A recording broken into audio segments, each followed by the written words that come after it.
Welcome back, everybody, for another episode of the Dark Figures Podcast. I'm your co-host, Ryan. This is my co-host, Robert. Say hello, Robert. Or not, Robert. Hi, Robert. Sorry, I was in the void. Lost in translation. Yeah. So we are here with our episode number 31. But before we get to our guest here, we want to say thank you to all of our followers, our subscribers. And if you haven't yet, hit that subscribe button, hit that notification bell, and that follow button so you can see when we put out new content.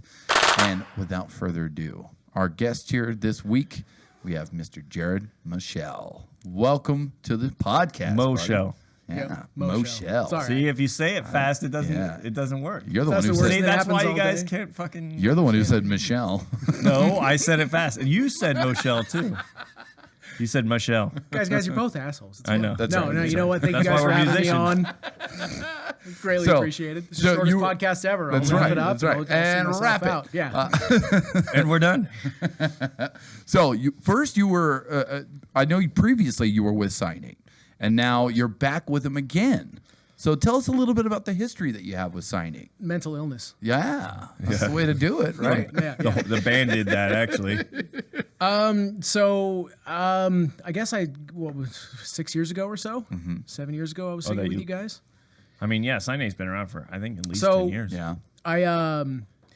I was doing a lot of traveling for work, and I didn't have the bandwidth to like play guitar in a band or anything like that at that time. So I actually answered a Craigslist ad to sing for Scotty's band, Downtime. Yeah.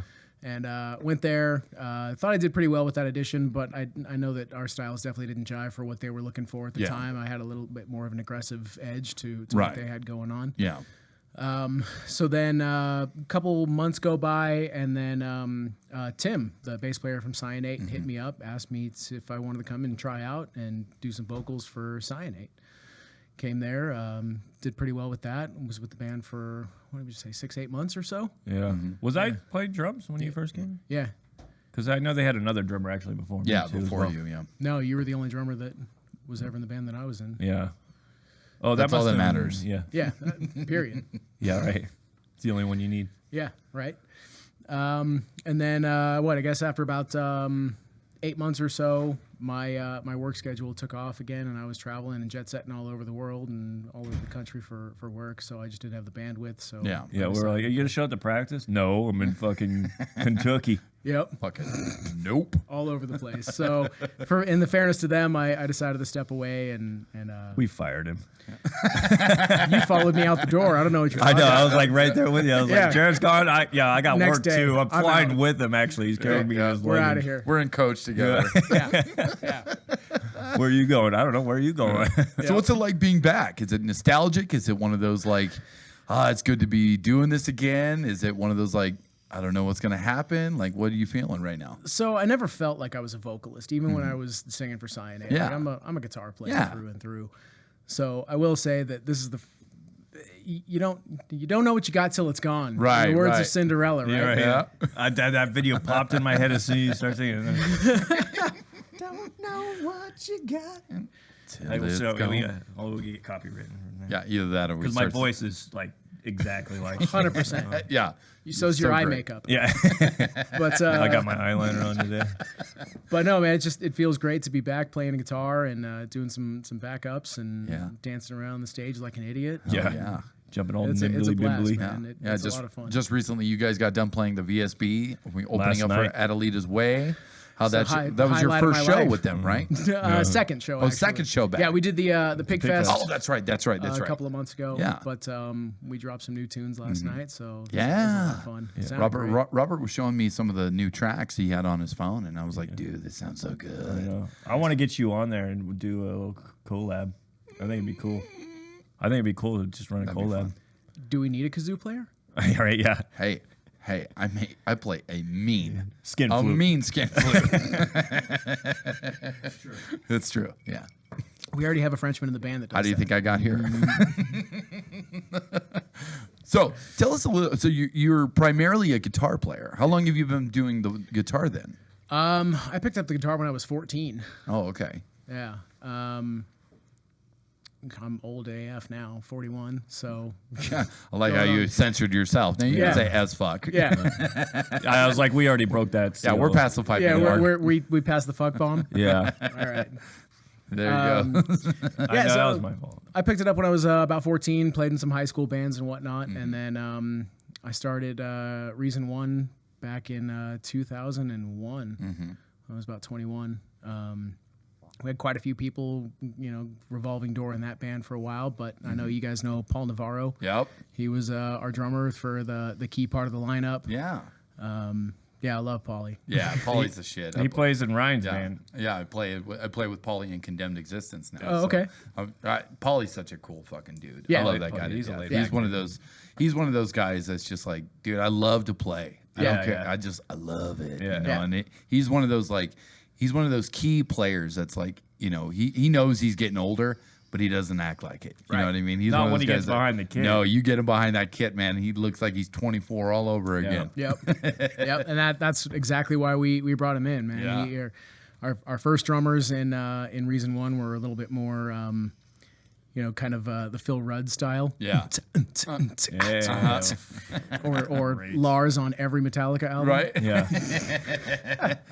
So when we brought Paulie in, man, he definitely added quite a bit to our sound. He brought that Bay Area thrash metal stuff that he was a part of. Yeah. And the hair. And the hair. Well, I mean, everybody had hair in Reason One at some point. Oh yeah. Did you have the long We hair?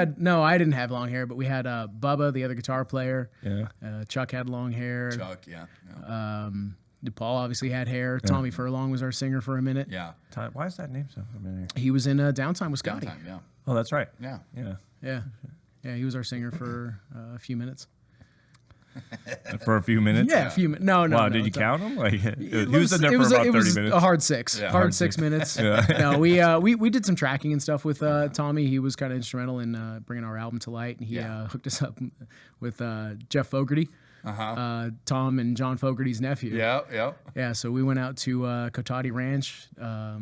I can't remember the name of the actual studio, but they call it the Chicken Ranch. Okay. And we did some tracking out there with him. That was a nightmare. You know, like, the chickens would not shut up. What made it a nightmare? Jeff Fogarty was an interesting dude. Uh-huh. I don't know if he was going through some emotional stuff or what exactly was going on, man. Crying But at the board. oh no, dude, like- no, you are not far away. You're not far away, man. At one point, we walk into this room where they track all the pianos, and he had gorilla tape on his mouth, and he's literally like crying at the piano while he's playing this ballad over and over again. And I'm like, are we gonna track? Like, what are we doing here? We're paying you by the hour. Wow. You're starting to produce him. Get your shit together. Yeah, 100%. Push the button. Even to the point where We're he's supposed to be in- the divas. Yeah. he's in the room with the board and he still has the tape on his mouth and he's like writing notes and like tapping at the notes, trying to like produce us and direct us. And we're like, dude, What are you get doing? the hell out of here, man. Oh my god. And then dude. we signed a contract with the producer who was actually like running the board and Yeah. had no contract signed with him. But he's like trying to pull out the contract that we signed with them as a representation of him. We're like, Do you see your fucking name on it? yeah, I didn't sign a contract with you, man. yeah. Like you brought us here, but yeah, I think it was like You're a scam he had spectator. going Get the on. fuck out of maybe. here. But I've never heard about that story. That's crazy. Yeah. Wow. Yeah, it was crazy. But unfortunately, the album will really never see the light of day. I've still got all the tracks and the masters and all that stuff. But Yeah. yeah. But yeah, because unfortunately, right after that, that's when Tommy kind of decided to part ways with us. and- gotcha. Well, that's what probably did it. You want me to go do that again? Fuck you. yeah. Put me through that shit. Yeah, that was a part of it. And then as with any bands, there's some ups and downs yeah. and stuff like that. But we carried on as a 4-piece, and that's actually when I started singing and playing at the same time. Yeah.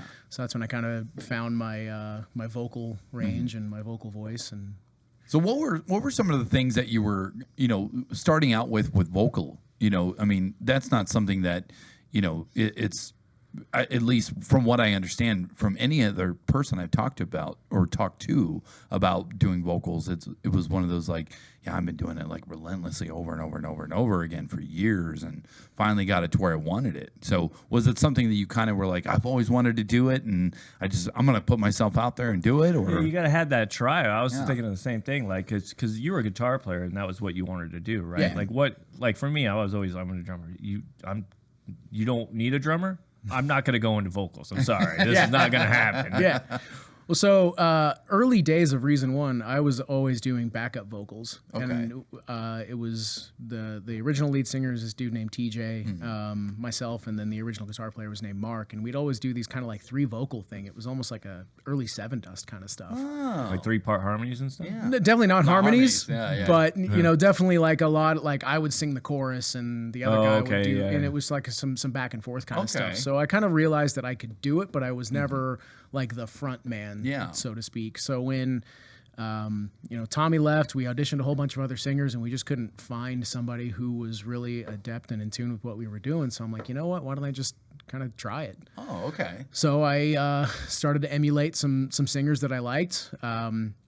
It's gonna sound really weird, but I kind of started off emulating Chester Bennington. Oh, Really? Yeah, like his screams on like on their first Hybrid Theory. Yeah.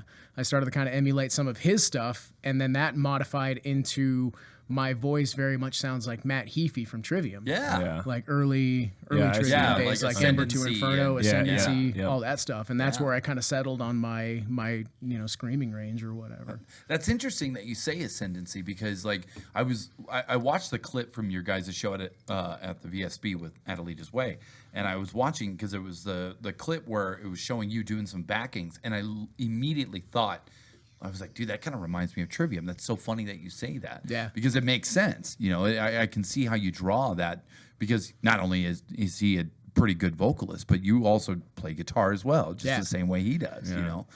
But Jared's better. Thank you. Thanks, wow, buddy. look at you. That's high praise right there. He's going for the brown nosing for sure today. I don't. GQ looking motherfucker. Yeah, you walking up. He's saying you going fancy for me. No, but I don't like. What's band is it? Matt? What's he in? Trivium. I don't like Trivium. I don't like new Trivium. No, I didn't like. It's all the same. It just sounds like. I don't know. Ember to Inferno was super raw. That was when raw. they made it when they were like 19 and they were angry and they Yeah. were a 3-piece actually. That was before Corey was even in the band really? playing guitar. It was all Matt. Yeah. And I think what was the drummer's name? Travis. Travis. on the on Ascendancy. I think that's right. That's right. Travis Barker. Yeah, Travis from Blink-182. Yeah, he left Trivium. Transplants and then went to there. yeah. And then He Blink-182. transplanted into Trivium, dude. Yeah, no, I never got into him. I saw him at Ozfest. I think it was 2001. Oh, that was right around Ascendancy then, or right at the beginning of it then. Yeah, I just didn't. I didn't get that energy that I wanted from him. It wasn't your wasn't baby my- metal. no, you know, no, just didn't get you hard. No, it didn't. Yeah, I know. Well, because American Head Charge played that one. That was the first time I ever saw them, and even saw heard them at the about Underground. them, dude. I was like, holy shit, these guys are crazy. No shit. I don't think I've ever heard of them until just now. Really? Yeah. You never heard of American Head Charge? No. They weren't very good, but I thought they were good. I like that type of music, though. It's it was interesting. Like It's interesting. I couldn't name a single one of their songs today, but I remember when I saw them live, I was like, "Oh wow, these guys have more depth than I really thought they did." yeah. It almost kind of you know Short Fuse, right? Not off the top of my head. No, they're the sack band.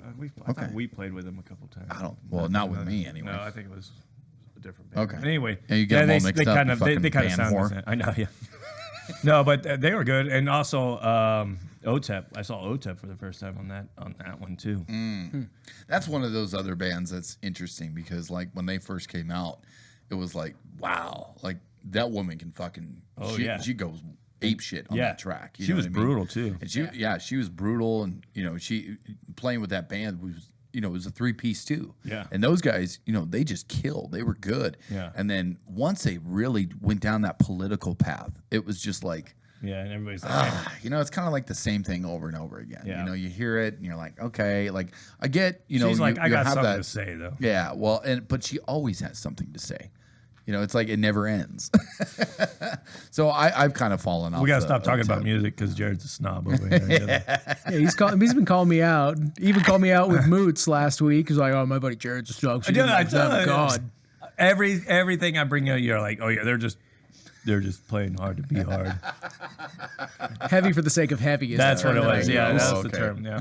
Yeah. Thank you. Correction. Yeah. So on that note, so he's calling you out here. So what is, I mean, in your opinion, would you say that you delve into the music a little bit differently, or you're just like, look, I like listening to all this stuff. I like what I like, or what would you feel on that topic? That's a good question. So, in my 20s, I would say like, give me as heavy as you can possibly get, down tune as low as you can, hit Yeah. me with all the blast I want the beats and strings all to this fall other- off, Yeah, right? yeah, and I want this brutal truth style Yeah. vocals just screaming in my face. And as I've aged and evolved and things like that, and I've gotten more deeper into not necessarily theory, but more appreciation of heavy music that can also be melodic and Yeah. tell a story without saying anything. Right. So, like, you may not know this either, but my first instrument was tenor sax. Really? Yeah. So I grew up Jazz playing. band. Yeah. All right. Yep. I was doing jazz band and stuff like that. Played the UNR Jazz Festival when I was, coming up in middle school and high school and all Yeah. that stuff. So I always had that enjoyment of different types of music, classical, John Coltrane. Oh yeah, all that Coltrane stuff. was Yeah. the man. So when I first heard, bands like, I don't know, Animals as Leaders. Oh yeah. So Tosin Abasi's playing like fusion jazz on an 8-string guitar. Right. Oh, it shit. made the And- hair on the back of my neck stand up. And it's But all incredibly of them, heavy like too. the drums. It's not just the guitar, but Yeah, the Matt drums Gartzka's a and everything, too. monster. Dude, oh my god. Yeah. And I felt that kind of evolved me into getting away from the heavy for the sake of heavy and more into like, okay, this can be melodic and progressive and crazy and all over the place without even necessarily vocals. Like I got a lot into instrumental stuff like Scale the Summit, Animals as Leaders. Explain that. Explain your heavy for the sake of being heavy. I want to understand this. Like That's say like a band like Suicide Silence. it. Okay. That to me is like a heavy for the sake of heavy band where they're just playing, grind beats and Dum dum dum dum Yeah. dum dum dum dum dum dum. Right. It's, or guys like what was that band Bury Your Dead, I think? oh yeah. Where it would just be like, and then you'd have like 4 cymbal crashes with nothing going on behind it. Yeah. Yeah. Yeah. They were very like they were very on that straight edge kind That's of what I was gonna go with hardcore Right. metalcore. Like they were kind of in that weird balance, but yeah, it was definitely a definitive sound, right? Because it was like it was straight up like we just want to write something that just makes you want to hit something. So or it's like someone. it's those heavy breakdowns, and I'm gonna guess. No, not even that because Not even I that. love Hatebreed. I love Unearthed. Yeah. Hatebreed doesn't have too many heavy breakdowns, though. But they're a band that you could call heavy for the sake of heavy Oh yeah. because they were just so and aggressive consistent. on like They're aggressive, Satisfaction yeah. is the Death. They're the AC/DC of our generation. They've Yep, released the same band I will agree album with that. 14 Yep. times I will- running. Yep, I will agree with that. Yep. But yet, for some reason, everyone it's Not know, me. they're not that's- particularly good anymore. Yeah, but I saw them on that was Ozfest too, Yep. and I didn't like them either. So Giving them credit for consistency at the they very are least. they are You consistent. know? right. Yeah. Doing- But I think the hard part about sound is you're trying to, when you come up with a sound, when you're writing music, you're not only trying to please yourself and your interests, right? Because I mean that's ultimately why you should be doing it in the first place is because it's what you want to do, what you like to do. Unless you're playing Sunset Strip. Unless you're playing for subtle. Yeah. Oh god. You dick. You dick. Wait. What's subtle? I missed this one. We'll get to that. Tell in a me minute. more. We'll get to that in a minute. But This isn't my interview. We're gonna go. no, but the point is you do it because this is what I like. This is what I think is badass. This is what I think is heavy. Yeah. And when you're playing to a time frame, because when you look at bands from the early 2000s, the mid 2000s, the thousand teens, or I guess you call it, you had different levels of metal where it was kind of like, you had that progressive straight edge hardcore, Yeah. and that heavy breakdown. Like every other song was a breakdown song, and then like you're saying, the heavy to be for the sake of heavy. But then as it kind of progressed, you're starting to see more metalcore bands start evolving in the later 2000s, where now we're starting to incorporate a little bit more melody. And then you see bands like Killswitch Engage, where they came Right, out with yeah. the End of Heartache, and that had just melody and heavy and thrash, and it was like And they did- it was they like, did breakdowns wow, too. and Yeah, they, too, though. they did them, but they were tasty. They were tasty. Yeah. There you go. It was- Super good. It's all about that timing. timing You're too. right, And then yeah. that's one of the things that I appreciate about that band the most. Yeah. Is that level of balance. Yeah, with the everything, diverse. It's you know? all over. Yeah. But All those masshole bands were Yeah. just so good like Yeah. that. You had Shadows Fall, Kill Switch, oh Earth, yeah, those guys are Overcast. so Yeah. Oh, good. yeah. I throw, even though they're Diecast from even. Cleveland, I throw Chimera in that. Chimera. Oh in that yeah, mix. those guys are badass. Too. They had Chris playing the keyboard with that stuff. They were one of the few bands that actually had like an actual keyboard player that still Yeah. remained super heavy like that. They were Right, great. yeah. The hammering process was an incredible album. Yeah. And I think another band that comes to mind in that era was also Bleeding Through. Bleeding Through, They kind yeah. of were doing that too, but they also kind of fell into the whole like Straight break edge down, type break of- down, yep. break down Yeah. kind of era. And I think when you've got a following that's where they like, right? Because I could remember when I was in high school, I was like, man, that was the shit. Like It I was was good. It was like you wanted that next, like what was the greatest breakdown of that Yeah. era? You know, like which one had the best? Yeah, you know? but they were doing it. They were doing like that, those fast, grinds, the blast beats and stuff too, though. Yeah, but they was- were also doing the crash by Oh itself. yeah, just the, yeah. But the difference, like with Bleeding Through, like for example, Love Lost in a Hail of Gunfire, like Yeah. they also had that driving synth in the background while Yeah, which- while he's doing this on the crash. adds hear that layer. Yeah. Ooh, Yeah, right. You know, Yeah, with the that- synth, and it was like, oh, Right. and that just added another layer. So there's a way to do it that's tasteful. But yeah, and I agree 100%. There are bands that just are heavy for the sake of heavy. I remember a band that I used to, a buddy of mine was like, you should listen to the band Ringworm. You ever heard of them Oh, before? I have I heard think they of were them. on. Yeah, I've heard I of think they them. were on Victory Records, if I'm not Yeah. mistaken. I think it was that Victory Records era. And I mean, I was into Treyu at the time, and a couple Yeah, of other right. bands from that label. And I just remember going, oh yeah, you should hear this guy. And I'm like, it's the same shit, and it's just straight brutality. Like, Right, yeah. There's hardly any fucking melody, and it's just guttural fucking vocals the whole way, and Yeah, it's just just blasting through the very whole song. grindy. Yeah, Yeah. yeah. Yeah. You got 3-4 minutes of just. Yeah. Yep. So as time evolved, you started developing more taste for melody, a little bit of this, a little bit of that. Yeah, instead more of- structure and I wouldn't even say more structure because Mm. I mean I wouldn't say Between the Buried and Me is a band that I listen to that has Those guys a lot are of like a structure. circus. no, yeah, that's true. I guess, But that's they're incredible, man. Mm-hmm.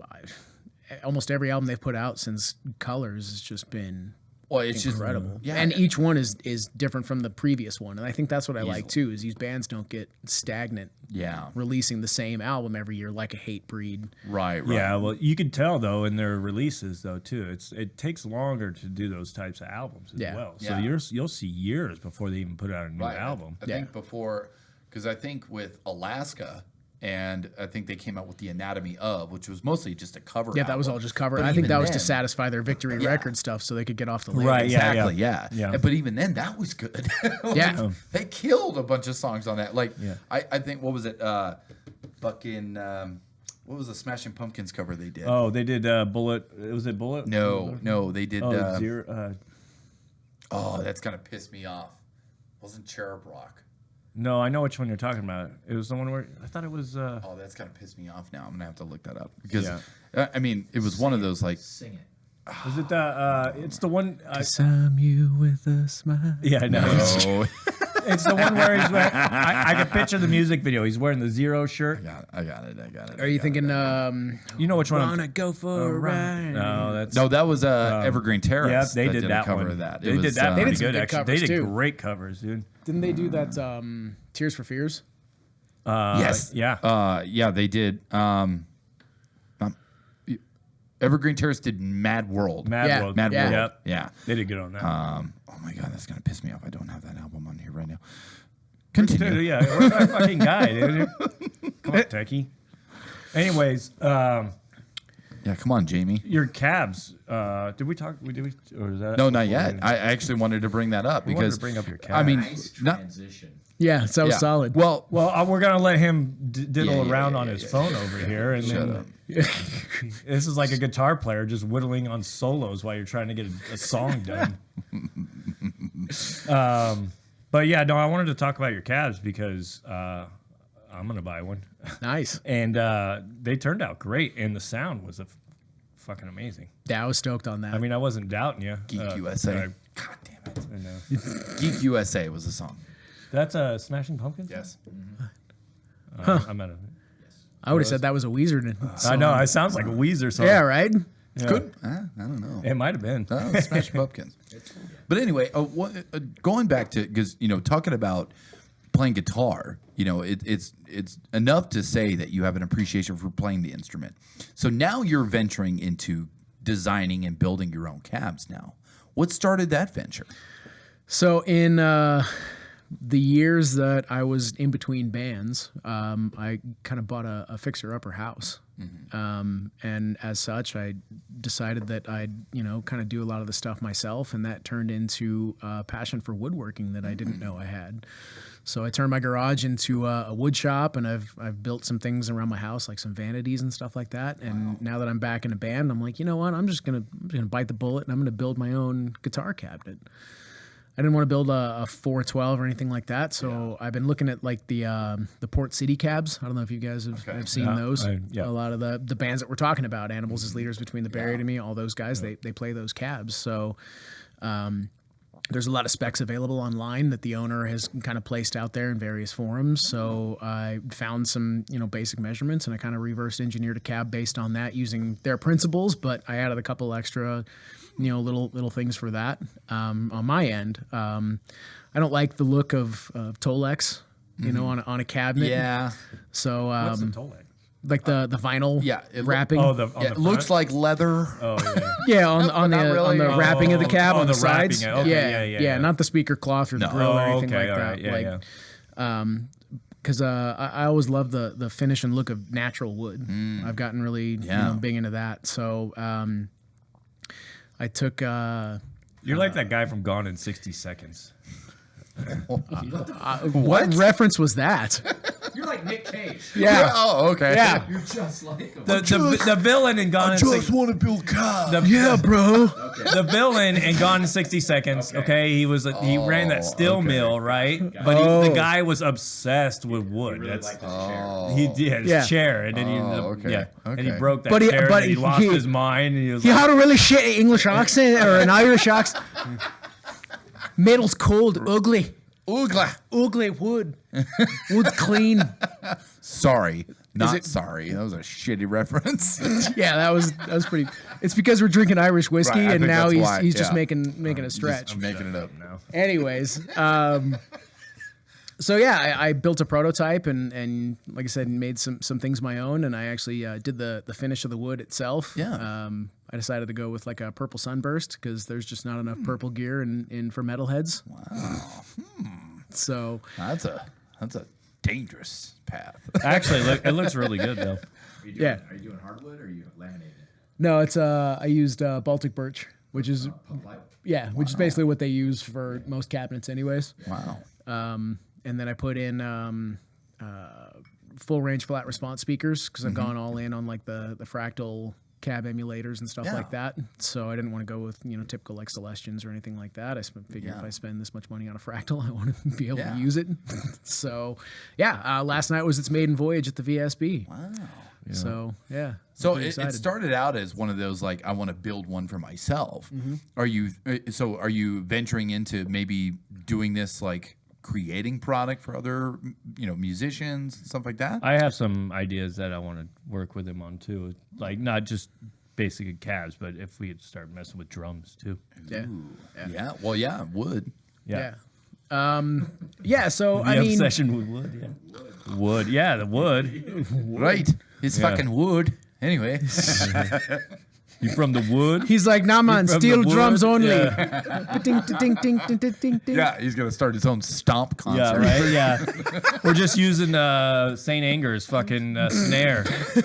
Clank. Yeah, Just take the balls off There's your snare. there's Bonk. a special rung in the ladder of hell for Bob Rock and right that there. goddamn snare sound. who did that? Was it? Bob Rock. Was it? Yeah. Fuck that guy. Yeah. He should be fired and never hired again. Well, he was also responsible for every other tone on Saint Anger too, because didn't he do the bass and all that? Oh, yeah, because that's right. he was filling in for the right. bass because they had Oh, fired yeah. Newstead Newstead, for that's having right. a side project. Oh, it was during that time? Yeah. That was when Saint Anger Yeah, came that's out. when they Oh, got wow. rid of him. That's when Yeah. Metallica was talking about themselves in the third person. That's Oh, right. and they did that. They what had is the that? therapist, some kind of Becoming monster? a monster. Yeah, some kind of monster. That's Yeah. what it was. Yeah. And they're like, why don't we let Kirk Hammett write some lyrics? Dude, that session, just watching that was The so cringe. hard to watch. It's painful, right? So painful. So painful. Well, and it's funny because it's not easy to just be a lyricist, but to be thrown in the spot like that, like, let's incorporate you, and you're like, now? Words are hard. It's been how many decades? Yeah. Now? Yeah. Now you want to hear what I have to say? Oh, okay. Are you sure? Do I need to process my words through a wah pedal? Ooh, yeah. Can I do that? No. You don't need words. Mark Booth said it in the last podcast. Remember? Not until the actual that- recording. That was Yeah, that's fascinating. Dude, I I gotta say. didn't. That blew my mind. Yeah. Because when you think about it, he's right, because your vocal as a vocalist is your instrument, and sometimes it gets kind of twisted where you think your words is the instrument, and I think that's where lyrically it gets too driven into like telling a story, when it's like, no, have it match what everyone else is playing. Yep. Contribute instrumentally. Yeah. Right. That's what I've always thought about Maynard.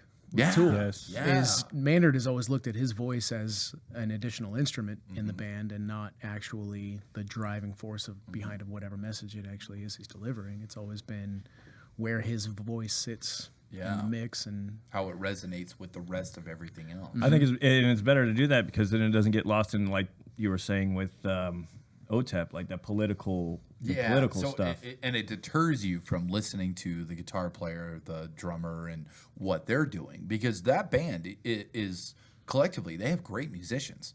Yeah. But the message sometimes can get too carried away, and don't get me wrong, you got bands like Rage Against the Machine who did that. Yeah. And they were known for that. Right. But it's also a different way when it's just like, I guess it's timing.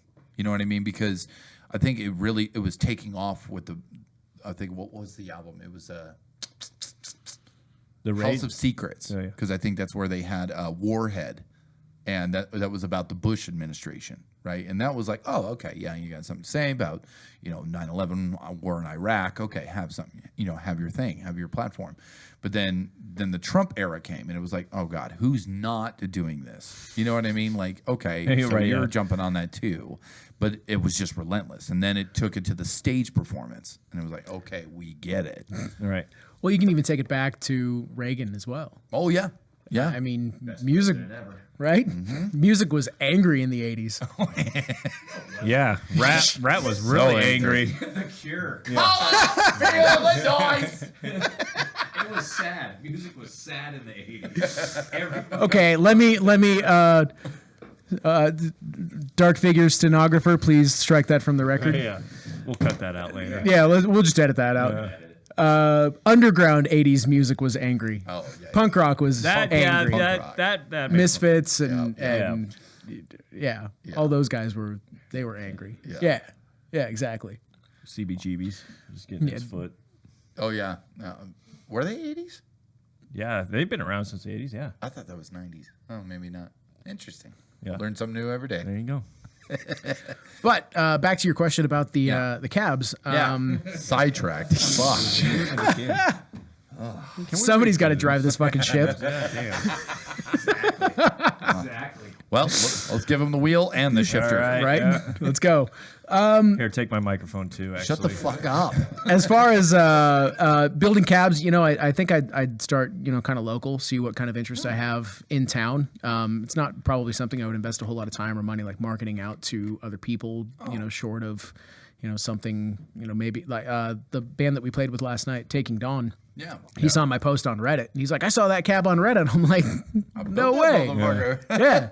Because when he saw it, he's like, oh my God. Yeah, I saw that on Reddit. I'm like, yeah, that's cool. shit. Yeah. So he actually kind of expressed interest. But Oh. So- maybe not. Yeah. So it just kind of depends, I've tried to do some stuff with woodworking and throw some stuff on Etsy and things like that. And I feel it just kind of sucks the joy out of it. Yeah, yeah. then it turns into a job. Because it's my and then- passion and then yeah. it's like a job, right? Yeah. Yeah, like you said. then So you're like- I could do it for like friends or like local artists or something like that, and I'd have a blast doing it.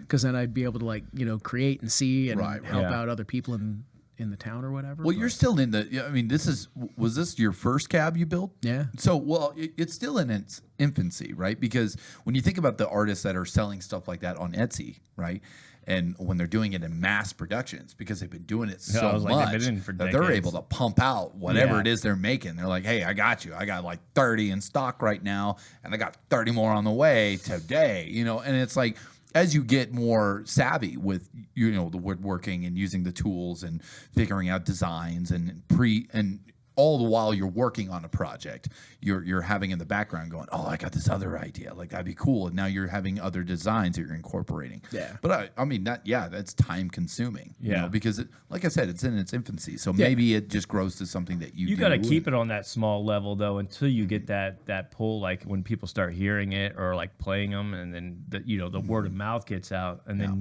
people are coming for with you with money and being like, hey, let's get these going, and then you can start that warehouse where you got your own workers that are just pumping out those models, and you're just sitting there designing the things, Yeah. because then that leaves that fun in there, and you could work the artist side of you just could sit there and just figure all the stuff out and have all them produce the thing. Robert really wants to work for you. I see. I that. do, yeah. Yeah, he just got hired as my CEO and logistics manager just right now. So start hiring workers. I got it. I got you, dude. Let's get this figured out. Start man. pulling. Right? I'm gonna get the Oompa Loompas going here. They've been dormant for a while. But no, it's one thing that I definitely want to mess with is like different finishes and things like that. Like I don't want to be restricted just to like I said, Tolex, because I love the figure of the wood, and if we can do some things like cool colors, some greens, some blues, some More purple. There's only so many things you can do with black and metal. Yeah, I think it's been done. No, you No can't. way. There's more you can do with chrome. black. Right? Can we make the black blacker? Yeah, the black blocker. Blacker than the blackest black. Get some of that blackest black paint. Oh, the Fanta Black. Yeah. Fanta Black with a V, not F. Yeah. That'd be cool. That would be cool, actually. Can't touch it. Yeah, no. Yeah. Don't even look. Can't at even it. see it. Yeah, don't even. What are you look at talking it. about it?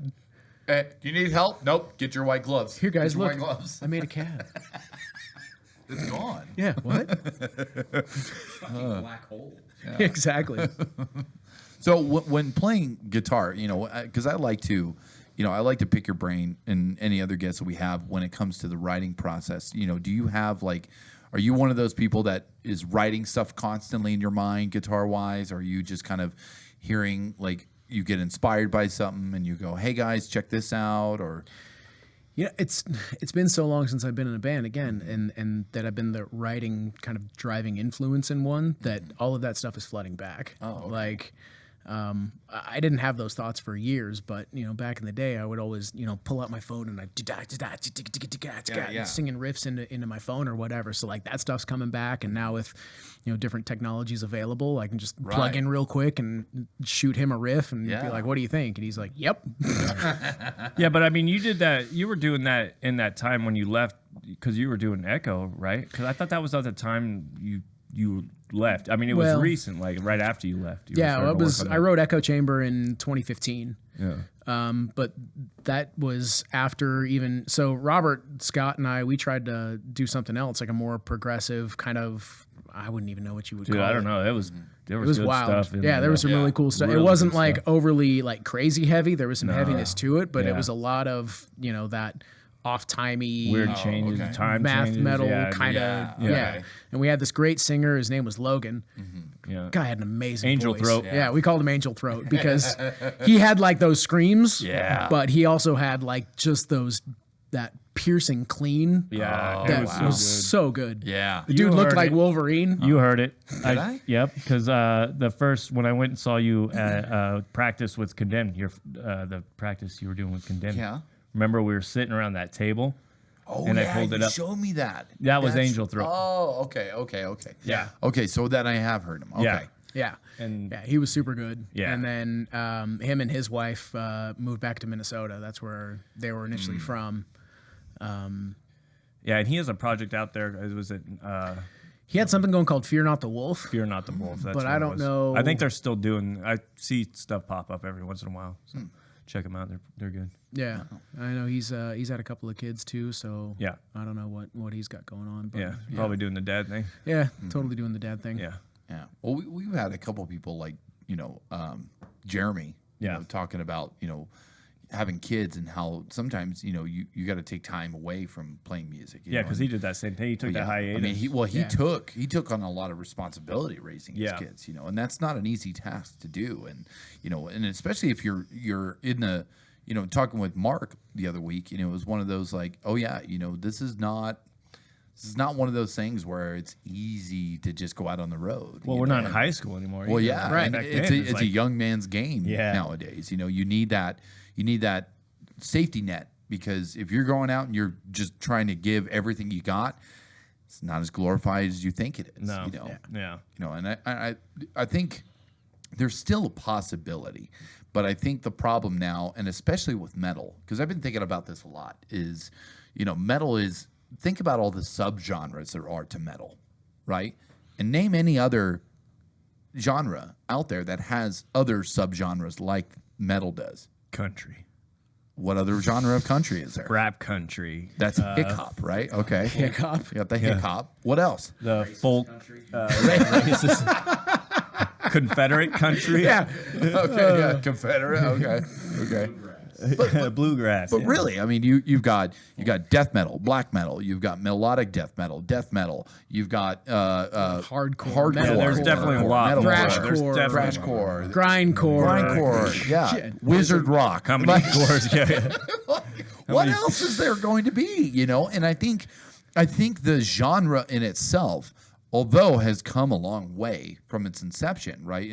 From what we know it from its originality, whether it be, you know, Led Zeppelin, Black Sabbath, whoever it came from, it's evolved so much, and now it's starting to, you know, split off in so many different directions. It's like, I don't know if I like black metal because I love, you know, melodic death metal. Like it's heavy, but man, there's a lot of synthy stuff going on in there. I don't know if I like that, or vice versa. You know, like I like all these high melodies and synth stuff, but I don't know if I like just straight raw. You know, like I think it can really draw away people from the ultimate goal of, you know, trying to create a bigger community. You know, that, and I think that's why hip hop, pop, and country thrive the way that they do, because it's like, if a country artist comes out, anybody who likes country now will like that person for the most part, unless you're doing something completely different, right? Because there's new artists coming out all the time, and a lot of people still kind of go, oh, I like them too. You know, you'll see the same kind of group of people go to the same country concerts, but it's not like you see the same metalheads going to the same metal shows. No, but I think that for musicians, like with all those subgenres right there, like as a musician, you're gonna jump. It's not like you're like, I'm just gonna be in this, you know, genre here. It's like, especially like drummers or, you know, guitar players, they'll jump from all over the place. Oh, yeah. So that's why you're picking up different things from over here and then Right. over here, and then you start getting these branches. I think that's what happened. Is like they just started mingling and like playing in different bands and going, picking stuff from here, and then starting another just totally different genre. Yeah, but Do just you, think do you about want a your 12-foot taste. ninja? That's how you get a 12-foot I know ninja. exactly. Yeah, yeah, Yeah, that's like exactly. Yeah, example. Yeah. Yeah. Those guys are everywhere. yeah. But even the crossover of, you know, you mentioned Chester Bennington, right? Yeah. You're talking about Linkin Park. There was a crossover of hip hop and metal, right? I mean, it was a more popular version of it, right? Because I'm sure you had the whole that- Aerosmith Run DMC back in the 80s, Yeah. or what was Yeah. it, 90s? That was Or was 90s. it 80s No, that was the No, that 90s. was- No, it was 90s. I think that was No, 90s. it was 80s. Was it It was- 80s? Yeah, It was because Rick- 'cause it was Walk Rick This Way Rubin. came out in 87, 86. Yeah, because it was Rick and Rubin. then who Aerosmith's did it. career was dying, along with Steven Yeah. Tyler and his cocaine addiction. Yeah. And then basically Run DMC brought them back Yeah. from the dead. Well, Rick Right. Rubin And then- was working in a lot in the hip hop industry. Yeah. And, you know, was like, hey, maybe we should try that. you yeah, know? Yeah. Look up the soundtrack to Judgment Night. Judgment Night. so Judgment good. Night. Yeah. The entire thing is. It's Ice Yeah. Ice T and Yeah. Body Count. Yeah. Oh, the count. body Yeah. count. But you had Was that was the start of body count then? Yeah. you had Really? dude. You had fucking Faith No More. Oh, and, yeah. Booyah Tribe. You Yeah. had fucking a bunch. Really? Dude. I'm gonna have to look into this. I didn't even know about that. Fucking some weird bands that were. Yeah. It was crazy. Yeah. It was good stuff. Interesting. Slayer and Atari Teenage Riot or some shit. Like, there was some shit. Dude, like Yeah. Wow. yeah, Well, aside from Body Count, I know Cypress Hill did a lot of rock and roll stuff. Their Skull and Bones album that came out early 2000s. Yeah. That one was, they had two CDs in the one whole release. Yeah. And there was a Skull disc and the Bones disc, and the Skull obviously had a lot more hip hop rap influence. Right. And then the Bones album or CD had more like Dust. It had Rock Superstar. It had A lot more guitar heavy driven. yeah, like, a lot. Well, no metal. It was very metal. Like I'll have to play that for you after this this podcast, because there were some songs I was like, damn. Like hearing it, I was like, that was Cypress Hill. Really? Like, damn. Really? Yeah. So there was this tour back in God, I'm gonna say 2012, 2013. It was called Rock the Bells. And they only did like 3 or 4 shows across the country. One was in San Francisco, LA, New York, Florida, what have you. But there was only 2 that was Rage Against the Machine. But Rock the Bells was an entirely day of hip hop. Wow. So we're talking Mos Def, Talib Kweli, Dark Star, LL. Wu-Tang Clan, so The Roots. Like it was like deep hip hop, MF Doom, all this other stuff, Wow. right? And then at the end of the day, Rage came out and closed it.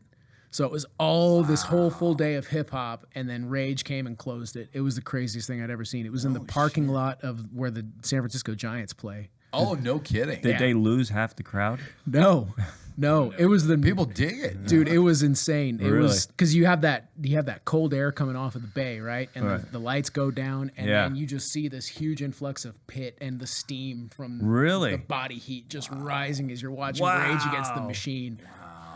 Yeah. That would have been To true. this day, one of the coolest concerts that like Yeah. I saw like UFC fighters walking through the crowd, Jeff Monson, like the Diaz brothers. Really? Yeah, like just it was insane. It was a great show. They're over their bodies slamming people Yeah. in the pit. Yeah. Yeah, it was a great show. Free But it Rage, was bitches. a full day of like real deep hip hop, like Wow. crazy, crazy rap hip hop, and then Rage closes it out. Interesting. Yeah. The Wu-Tang had Shivo from System of a Down come up and play bass with him on some stuff. shit. Method Man and Redman were up there for ODB because he had died at the time. That's right. Yeah. Scott Ian came up for Public Enemy. Yeah, it was Wow. the craziest show, There's man. videos of this, right?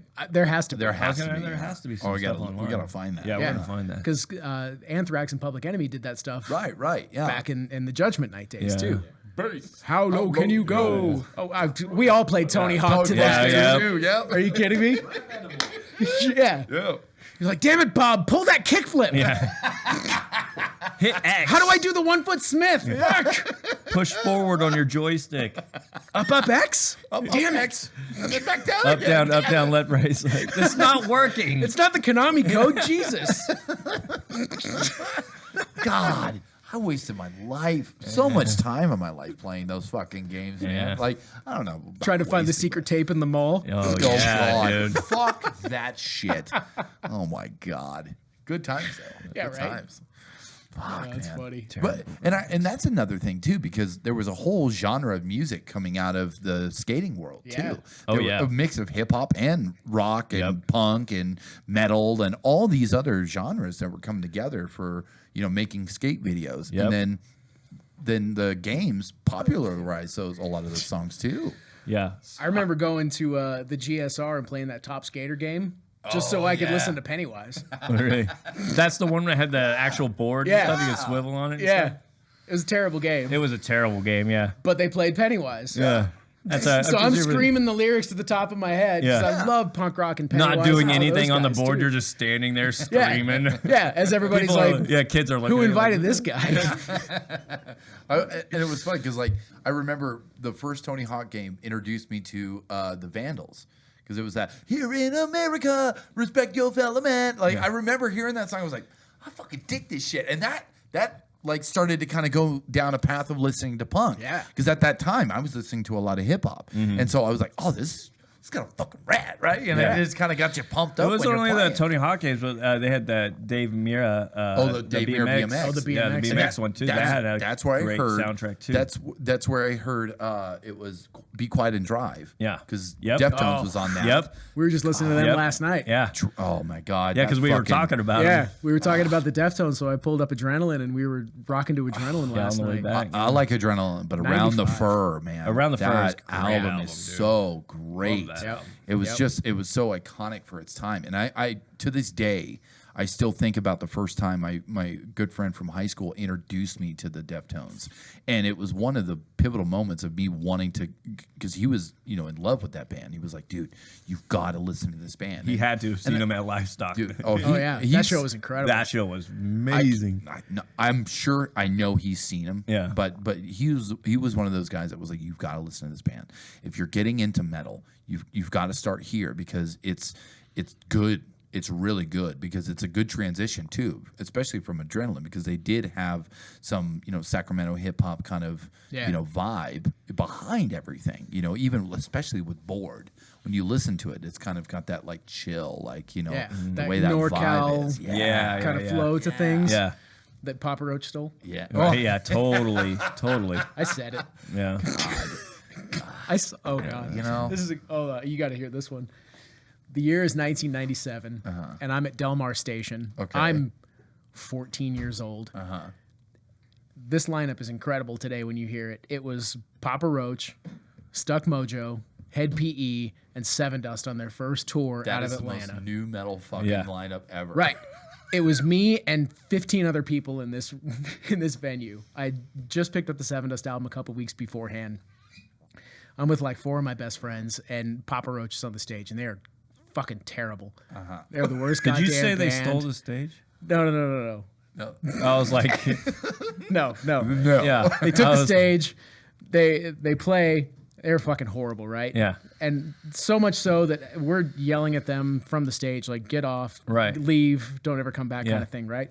It's your last But- resort. Kobe Dick, he kept punching himself in the face and screaming fuck and hitting himself with the microphone. So afterwards we went up to him and I'm like, your band isn't really that good, but we like when you do that. You should keep doing that. Yeah.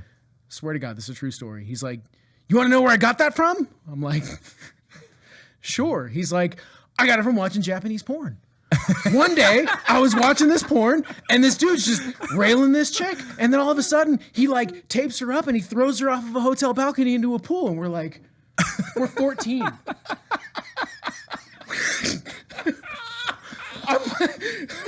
What in the fuck just happened? I didn't see that story go Yeah. in that direction, actually. Yeah, had no idea, right? Threw me for a loop there. Neither did we. So we signed up for his mailing list. Because what else are we going to do at the age of 14? Send me the link. Oh no, this is way before that. We're talking 97. There was no internet at this me a time. copy It of was, Send me the tape. it was, you're going to fill out this spreadsheet. You're going to put your address down, and we may send you. I think I got one sticker. Oh, yeah. 6 years later, when Last Resort was on the radio, we're like, wait a minute, these guys are now these guys? That's insane. Yeah, it was. Because I think, because I remember because I used to think that Infest was the first album that they ever put out. And then digging deeper, there was another one. And I remember listening to that going, this is trash. Yeah. And was it's funny so because bad. like when Infest came out, that was one of those songs. Yeah, Last Resort. All these, the emo kids were like, I love that. Yeah. And it was like, and I remember that was like in the era when I was learning like songs of like hip hop and stuff like that, and they were like, oh yeah, because Chronicle 1 was out. And I was like, I gotta learn every fucking song on this album. Oh my 'Cause I God. fucking That was love a that great album. album. Such a good fucking album. Such a good album. I was actually listening to that on the way home the other day, and I was like, oh, I miss this fucking album. But no, when you first heard The Last Resort, it was it had kind of that flavor, right? Because tear my life into pieces, just the way the cadence was like, oh, I can see how that's kind of hip hop-ish, Yeah. And then listening to the old shit, it was like, what the fuck was that? Yeah. It was like so off the wall, and it was so boring, and it was so weird. It was one of those like, how in the fuck did this band go from that to where they are now? Yeah. Really? Yeah. I haven't. I Yeah, never I'll was. I'll have got to show into you pop some music. stuff. I haven't listened to any of their earlier stuff since like I was at that show, and all I Yeah. remember my takeaway was like I said, it was Japanese god-awful. porn is the only thing you took away from that show. Well, and I mean, Oh, Seven Seven Dust Dust, crushed it. dude. Seven Dust always yeah. kills. Oh They're my god! great. And to see them with like literally 15, 20 other people inside Yeah. Delmar Station, Oh, which yeah. is now what Dreamer's Coffee House or Some whatever. the cheese. hub It's or like a something. cheese shop or something. Yeah, inside I'm there. like, I saw Fat Mike from NoFX puke where you're serving my Yeah. coffee. Like, this is really awkward right now. I saw AFI. That was my first show at Delmar Station. Really? Yeah, I saw them. so many good shows there. Yeah. It was crazy. Yeah, that I saw was- Goldfinger. I saw Oh, them there. Yeah. Obviously the Seven Dust show. I saw Good Riddance Anti-Flag there. No shit. Yeah, tons of great shows there, man. Lots of good memories.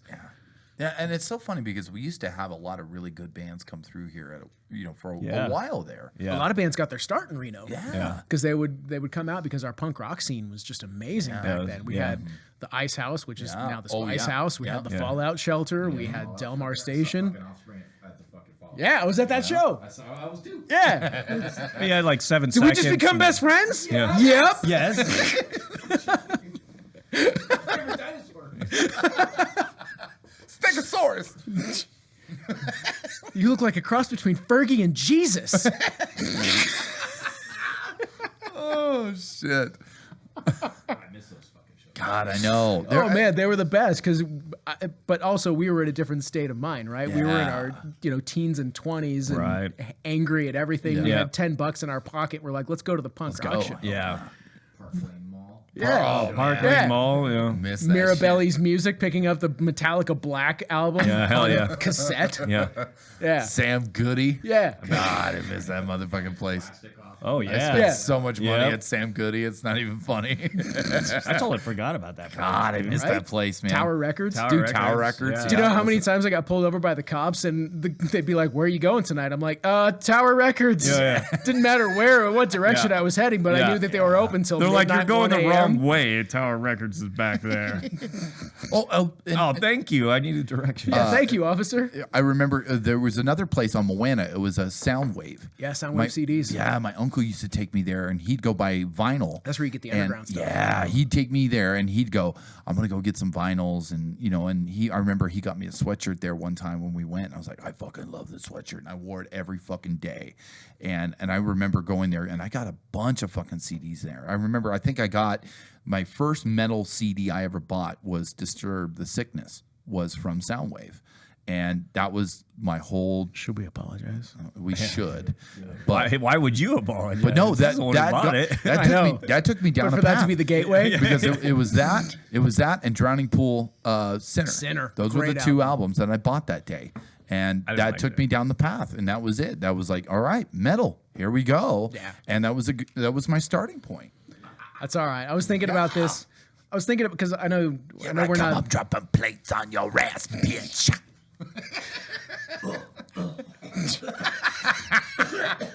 I will Is he say choking? that Somebody needs to get him.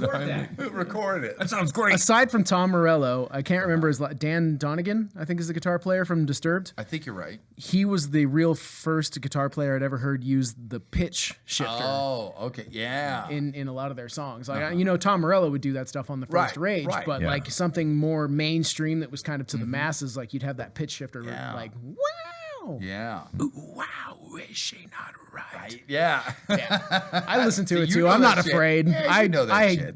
I wore that CD out, man. I'm not gonna lie. I saw them live, and they're pretty good live. I hated them live. I didn't. I mean, saw besides him- aside from the vocals, like the musicianship, like the guitar, bass, drums, that all sounds Where'd you see him? Ozfest 2001 Okay, yeah, that's, because they were on the main Festival. stage. yeah, I saw him It's on the kinda hit main or miss, stage. yeah. at Yeah. Shoreline, right? Yeah, Or was Shoreline. It, It was Shoreline. Yeah, I was at that show too. I Yeah, was at a lot of shows. yeah. Manson was on there.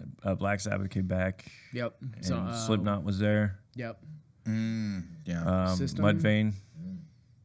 Oh, they were on the side stage. That's right. Oh, that side stage. Drowning yeah. Pool was on the side stage. Drowning Pool. My biggest takeaway from that show, as far as like great bands that are not even great bands, just I gained a significant respect for them after seeing them live, was the Union Underground. Oh yeah, yeah.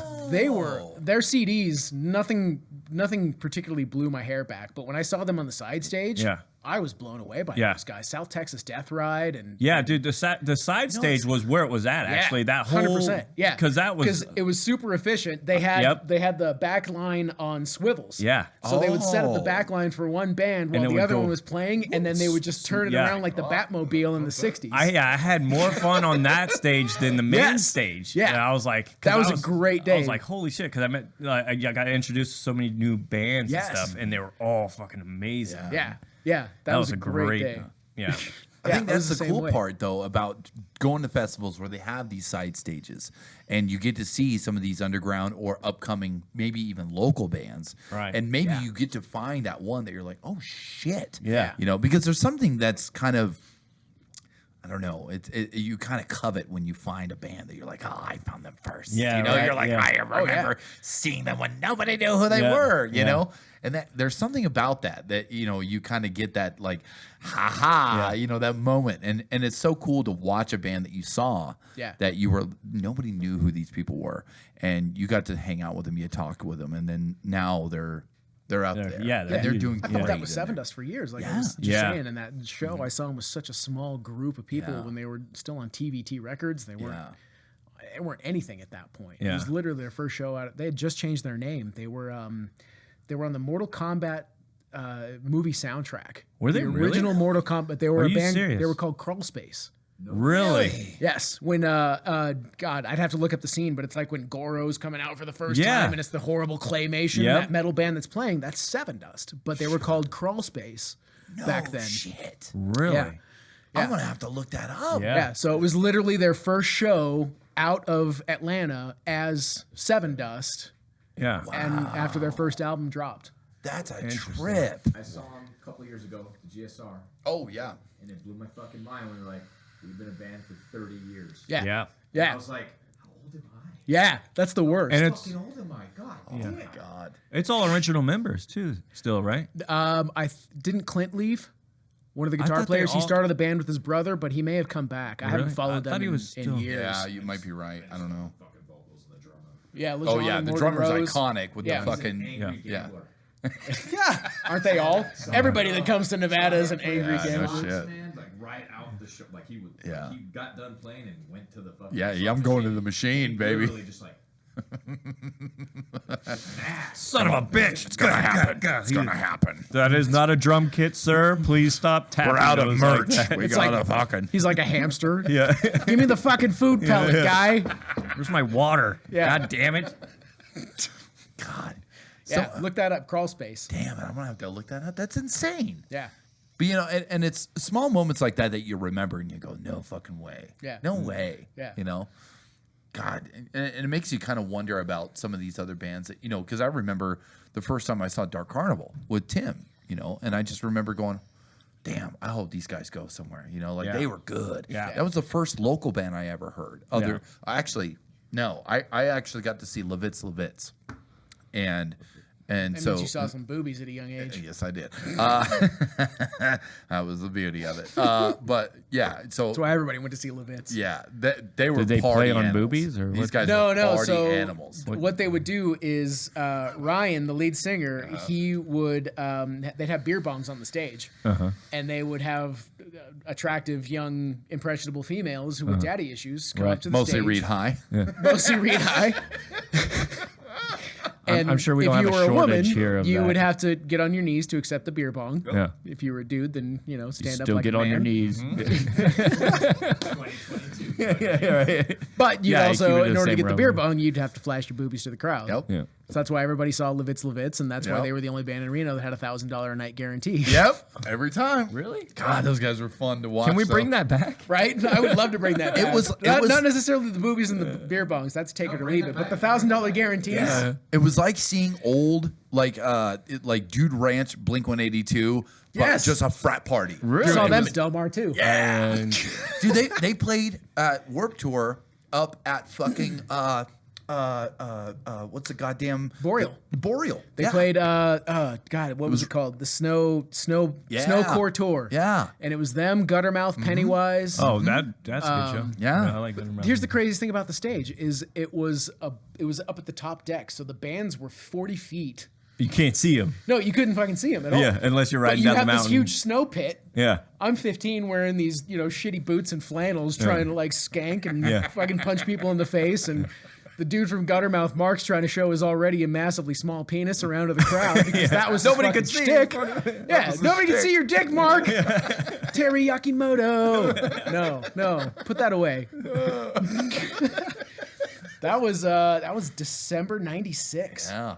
Because the first Warped Tour at Boreal was '97. 97. Yeah. Wow. That was that was the Boss Tone. Eminem played that. Eminem. Really? Yep, Eminem was there. Eminem played the Warped Tour. He closed it. I was Wow. watching Suck a Punch on the local stage.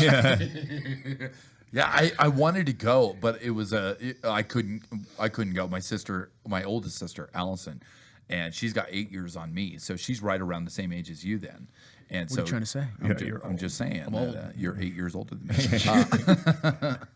But otherwise, she was telling me about being in line, getting into Boreal to go see Warped Tour with her best friend Christy, and Blink-182 walks right up to their door, and they're like, "Hey, you guys going in? We're Blink-182. You guys should come see us. We're gonna be on this stage." This and Yeah. that. She goes, "They came up to our fucking window. Like, Damn. Yeah. they were nobody back then. No. And also Cheshire Cat had just come out. and the original drummer Scott went to Worcester High. Yeah. Oh, really? Yeah, he was from Reno. He was from their first he shows was from were- Cali, and then his family moved to Reno. Yeah. So he ended up going to high school here and all that stuff. And then they wanted to record Dude Ranch, and they were like, "Hey, we need you to come back." And he was like, "Oh, I got my parents. I got school, this and that." So they came up to Mom's Reno. mad. I can't play the punk rock anymore, guys. Sorry. But And then then 6 minutes before they became the biggest fucking punk band in the world. Yeah. Oh, wow. Then they recorded Dude Ranch, and they my took all. girlfriend takes me home when I'm too drunk to drive. So good. Such a good punk album for Oh, that man. era, man. Yeah. God, Yeah. it's so good. I miss Dude Ranch. I gotta listen to that again. Did you ever get into Cheshire Cat? Their first one? I did listen to some of it, but I didn't appreciate it the way I should have when I heard it. You know what I mean? Because I I don't know if it holds up, so don't listen to me at this point. Right, yeah. But You're like, I haven't the listened to last it time I either. remember it, what I hear in Yeah. my head, it was good. Well, and it's nostalgic, Yeah, right? Because yeah. you were there, you listened to it when it came out and all that. But for me, I remember listening to it and going, I don't get the same vibes as I do with Dude Ranch. There's just Yeah. something about that album that's so just fucking Production. fun. Yeah, well, yeah, that has a lot to do with it. That'll change a lot, actually. But it's Oh, yeah. but it's something that you can appreciate to say like, damn, this band went from this shitty fucking, Cheshire Cat fucking what the fuck is this cover? Like it's Yeah. a cat. Yeah. It's fucking this is so okay, and this is a punk band? Like what the fuck is this? Yeah. To, being one of the biggest fucking punk bands in the world, like you I said. saw him with Green Day, for Christ's sakes, yeah. at Shoreline. Really? Yeah. Yeah, it's nuts. Pre-American Idiot? No, Probably Warning. Plunk, right? No, not Plunk. No, it was No, well no. after that. Yeah, that was Kerplunk's 3 days older than Jesus. What are you talking about? Dookie was the big Dookie was Yeah, the big Dookie was one. That was the big album. Yeah, That's that the was one middle school for Yeah, me. but Yeah. Warning was the one that came out after I that. stopped listening. It had to have been American Idiot. I know, I did days. too. I want to Yeah. say something like that. Yeah. because they were pretty big. They pulled some kid out of the crowd to play drums and Yeah. Okay. That So, was kinda yeah, it cool. had to have been. yeah. I mean, it was a big show for sure. Yeah. But yeah, it was all those old punk rock stuff. My very first show that I saw, like a real, we're going to the punk rock kind of a show or whatever. My sister had just had my nephew, so she wasn't able to go. But the father of my nephew at the time, they had tickets to the Mighty Mighty Boss Tones in San Francisco. So I saw them on the Kinder Words album. I'm 14. I've never been to a punk rock show in my life. I'm like, You're gonna go Right. what in the hell is going on? Yeah. So I mean, my taste is super wide. Like Yeah. I love ska, I love punk, Yeah. metal, Yeah. hardcore, Same here. progressive. I'm all over the place. Yeah. Old country only. None of this new. Yeah, George Strait. That's my man right there. I got to love go how- Willie Whalen and Johnny. Oh, That's yeah. Yeah, John. Now, see, I yeah, like that. that's about as new as I get. There's something about that whiny '90s country that I appreciate. 'Cause Really? That's what I grew up with. Man. Yeah. That was the stuff. I was listening to George Strait. Not so much Garth Brooks, but it was Twang with a dip in it. yeah. All right. Spit that shoe out, dude. I think we just found a new genre of country music. Yeah, dude. Twang with the dip. Twang with a dip in it. Take me out to the ball game. How? Fuck, man. And I think there's something to be said about people who have an appreciation for a wide range of music, because we were talking with Mark Moots, and even then I was like, people give so much shit to Nickelback, and I listen to Nickelback. I always have. I know now. I watched the last podcast. But that's the thing. Is everybody You're still knows not now. washing that shame off, huh? It's You're not just it's wearing not, that high no, loud I and don't proud. give a Very shit. hot I water. don't give a shit. I don't give a shit, dude. It's one of those bands. Nickelback is staying on. It won't come off. But it's one of those bands that I heard and I was like, no, I like it. And then it's not one of those bands that I go out of my way to go put on, but when it's on, I don't change it. You know what I mean? Like when it comes on, I go, oh, they got a new one. And I listen That's to dedication. The problem is like, and this will kind of drive Mark's point home, is you hear the first line of that song and you can't get it out of your head for 3 it. weeks. It's done. It's catchy as Yeah, fuck. as soon as I change I can't change it fast enough. I'll set my stereo on fire if I have to, but it doesn't get out of my Where's my head. gun? Yeah. Be like Elvis. Hold up and on his cocaine and meth days. This song ain't no good. Shooter. Nickel plated. But that was also my transition from something, because I listened to a lot of 90s grunge. I listened to Counting Cars. I listened to Counting Crows. I listened to the A lot of counting going on here. There's a lot of counting. well, I was just on the subject there. And obviously Faith No More was a big one. I listened to them relentlessly. Yes. God damn that fucking what was the epic album? What was that was Album of the Year was an incredible Easy. album The too. real Yeah. thing was the name of the album. Yeah. The real Yeah. thing. Yeah, that's There right, was that's right. that whole album actually. There was a lot of good stuff. Mike on there. Patton was a monster. Yeah, dude. He was, Even the So Mr. fucking Bungle good. stuff. Dude, Did you ever listen to fuck? like old Slipknot? Mate, Feed, Kill, Repeat. yeah. That's total Mr. Bungle. Totally. Yeah, before Corey was in the band, probably before Jim was in the band too. Yeah, It was actually. I was super Mr. Bungle. Yeah. It was You guys crazy. Tomahawk. You listen to Tomahawk? Yeah, I saw them twice. I saw them with Tool a couple times, I want to say. Oh man. Yeah. I never got to see Tomahawk. I've yet to see Tool too. What? I wanted to go see Tool because they were gonna. Oh fuck! I think they were playing with Deftones and Incubus at Lawler. Yeah, I was at And- that show. Yeah. Yeah. Okay. So you went to that one. Yeah. See, I was gonna go to that, and my girlfriend at the fucking time was like, "Yeah, well, I wanted to stay in tonight." I'm like, "Do you know who's fucking Do playing you have tonight?" any idea the spiritual experience you're missing out on? Yeah, I would have said we have to And I- break up. I'm sorry. I'm gonna go to the show. She I- said, pussy. Yeah, I did. If it wasn't. Oh, wait, are you still with her today? Fuck no. You fucked then it up. was- yeah, exactly. Nah, you fucked up. I fucked up twice. Yeah. For the And now we're on Limp Bizkit. No, we're not on Limp Bizkit. Yeah, let's go to Limp Biscuit. I like Limp Bizkit. $3 bills, y'all. What's wrong with it? Dude, rolling?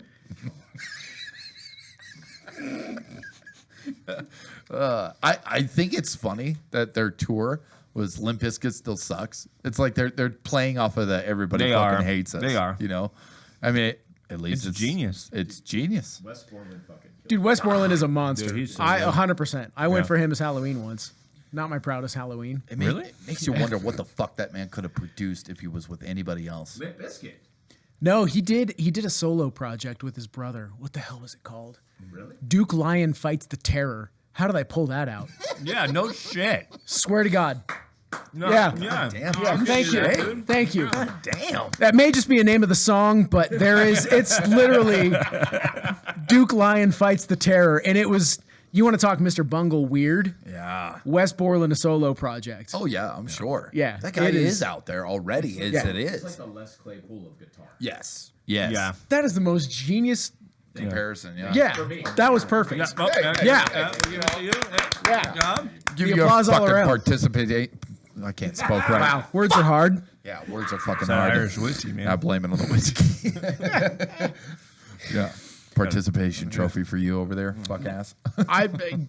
West Borland made that band. He really did. I think he so did. too. Yeah, That 'Cause sound he made with that guitar made that band as heavy as they were. Oh, yeah. Let's Not be only real. that, but his stage presence too. Oh was- God! It stage made presence people- was filthy. You went to go see them to see what the fuck he was gonna dress Yeah, up. if like. I was at the stage, I'd be able to make sure I'm on that side where Wes is Yeah. going to be, Yeah. dude. I saw them at the Family Values tour at Arco Arena, the second version. Korn wasn't there. I was It like- was Biscuit, Method Man, Redman, Orgy, yeah. and there was some other, maybe Cypress Hill. There was some kind of a rap act or something like that there. Rammstein wasn't on that one, was it? No, that was the first year.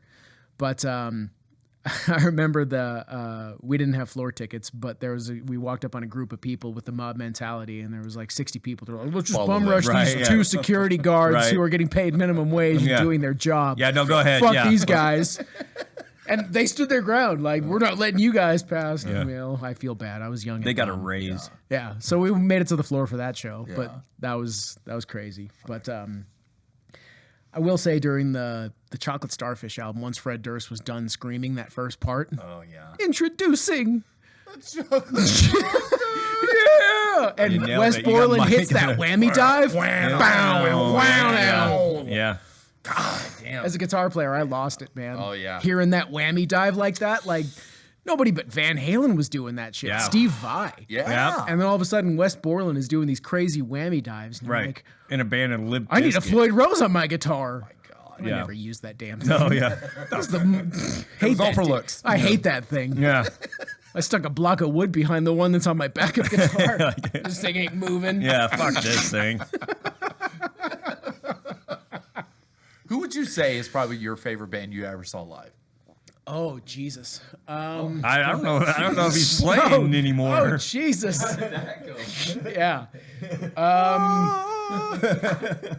Okay. New Oasis. Strung Out. Really? Strung Out was easily, yeah, I have to say that is the best show that I ever saw. They played 30 fucking songs. They opened, they played with Rise Against and August Burns Red Wow. What the? at the New Oasis. I miss those days. I'm getting the chills thinking about it, guys. Really? That show was just epic. They were so good. Holy shit. that had to have been. Did you ever get into Strung Out? No. So they are much less punk rock and much more towing that line of thrash metal. Yes. Really? Yeah, they do a lot of downtune stuff. I thought they were just but they're straight just punk, super though. fast and aggressive. They're all very clean vocals, Yeah. but my God, they are just super, super thrashy. Really? They're incredible. I think you would dig them, actually. I'm gonna have to listen to it a little bit more. Suburban Teenage Wasteland Blues. Yeah? Check that album out. It gets you right from the hook, right as soon as that bass line comes in. I have one of their album covers sitting right there on my fucking wall, right behind this curtain. That album was. You gotta show Jerad. You gotta show Jerad. Yeah. Yeah. actually. Yeah, they played at least. I had the set list that night. They played 27 to 30 songs. It was incredible, and they opened for Rise Against opened for them. Wow. Yeah, 'cause that was when they were first coming early out. then, Then, yeah. right? It was early, and I'm sorry, it wasn't August Burns Red. It was Poison the Well. Poison the Well. Oh my god. Rise dude. Against. my And, favorite. Yeah, and hell yeah. Strung Out. Yeah. Poison the fucking well. Yeah, dude. Yeah, Fuck. that was an epic show, man. To come through to Reno, Damn. and that's probably the top show I've ever seen live. Yeah, because I I think have seen Poison Well. I don't know I've if it was. s- I I might have saw been them. at that show and I just left after Poison. I saw. You may have. I saw Poison the Well with Darkest Hour and Oh, Thrice. That's the one. That's the one I was Thrice. at. Yep, that's the I one I missed was that at. one. I was Never at that heard one. Any of those three. Oh my god. Never heard of Darkest Hour? Dude. Dude, those guys that was are a good. great. That was That at New was- Oasis too, yes, right? yes, it Yep, was. I was at that show. That was such a good fucking set because that's when I started getting into Poison the Well with Opposite of December. And that album just fucking kicked ass for me. And then when they came out with the Tears of it's right on the tip of my thought you tongue. were The gonna next go to album Tears of after Fear. that. No. It had Rings of Corona. Tears on the Tip of My Tongue is a good. That sounds It's like a a good great one. Yeah. album name, actually. Calling it.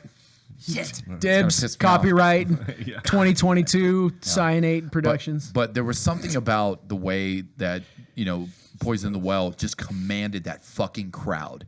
And for me to be a part of that, to know the lyrics as he's like, fucking, and just put that mic out there.